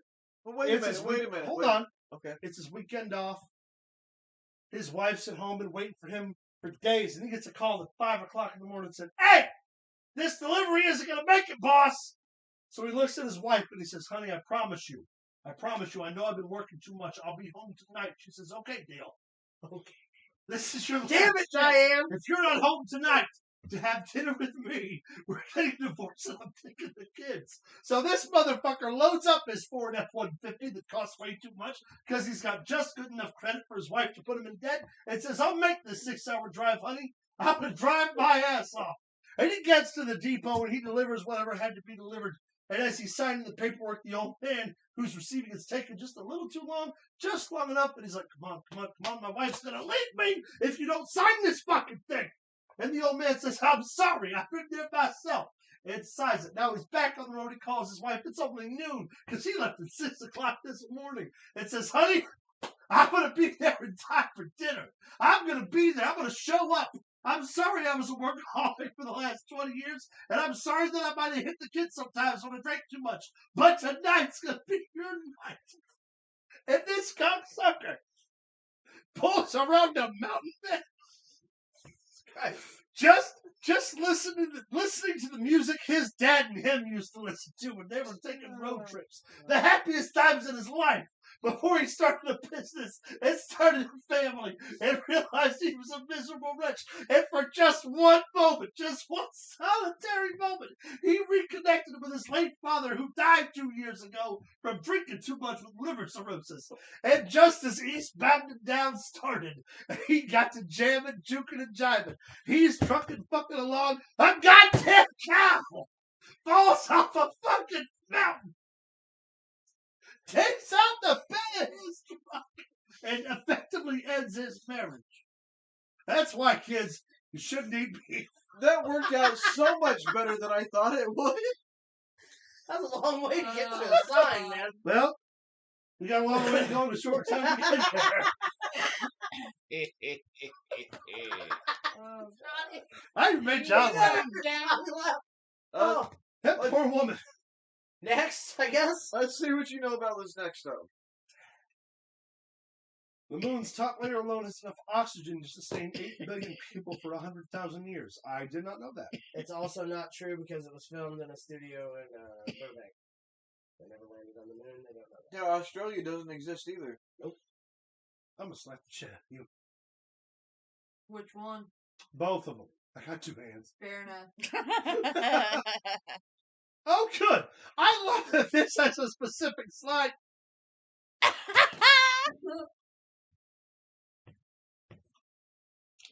Big Bad John, Yeah? I expect this shit from him, and I expect this shit from him. I expect What? this shit from you. What? What? What, Caleb? No, that's just a little bit of information. There's no joke here. That's just, No, it was never. You know what? I'm gonna And pop you actually, once, so help me I God. don't know for certain if that is I'll be honest. true or not, because that's under a If it truth or is, theory it's thing. not something that I knew. Sometimes I don't like to look up the answers. sometimes you just like to leave it open-ended. I get it. Feel like That way you don't have a show cow that- take you Yeah. out and cause you your marriage. I get it. I And understand. here he was. Just He here it drove was. He all just- morning and all afternoon. Well, I'm hoping here in like 10 years or so. Just to maybe be I'll taken get out find by for Bessie's myself. big fat ass. Find out firsthand. Fuck you, Bessie. How'd you know the cow's name was Bessie? Every cow's name is Bessie. It's Bessie or Or what? Go ahead, finish it. You don't want to. I won't do that. Go ahead. I won't. I will Go not. ahead. That's what I'm saying. I won't. I will not. Hey, look. I got enough bad karma as it is. I don't need Oh that my on my plate. All right, hit us with the next one. What? Cotton chicken candy nuggets. Cotton chicken candy nuggets. Cotton chicken candy nuggets. Yeah, that's definitely going to be a short. We're cutting that one. I'll just be going, cotton chicken candy nuggets. Cotton chicken candy nuggets. Cotton chicken candy nuggets. Cotton chicken candy nuggets. I love the fact that you're That reading popped a it. little My bit. neck always Not pops. bad. You're also reading it sideways and not how it's supposed to be read. I know. That's Are the you point. sure?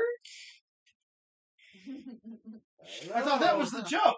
I thought it was funnier if you did that. Fine. Cotton candy chicken nuggets. Cotton. They're not nearly as funny. Fuck yourself. No. I'll do this. I'm liking the first I'm one not better. stooping this low for no laughs, you inconsiderate prick. I think I got 2 more. Sometimes I worry about you, baby. Sometimes I Sometimes worry I worry a lot. What we got here? A propeller is just a big fan in front of the plane to keep the pilot cool when it stops. you could actually see the pilot starting sweating. Did you know that? More you know. The more you know. Yeah. Yeah, the more one of us knows would certainly be more beneficial, Max. What we got next? Hopefully an enema. Oh, maybe I have a couple more left. That I was asked is a to throw dad this joke. in. That is a dad joke. Do not Say more. consume if seal is broken.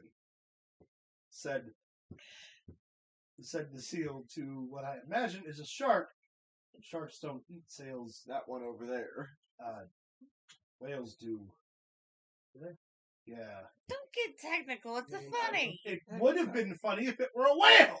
If it were a shark. You're shark, a whale. well, bitch, I know. Look at me. I'm a deep fried double wide version of the man I was before. Oh my. Anyway, yeah, Jaws wasn't working about this Becton motherfucker. Jaws was going, hey man, wasn't me in the first place. X. Blame Willie. Fuck Willie. As a child, I was forced to walk the plank. Why is that, sir? We couldn't afford a dog. That hit home for you, didn't it? Yeah. Why it gotta be real like that? Why it gotta be real like that? I mean, you're right. Well, I mean, you ain't wrong. And that's it on my end. Thank God. So this show is officially over. Is it?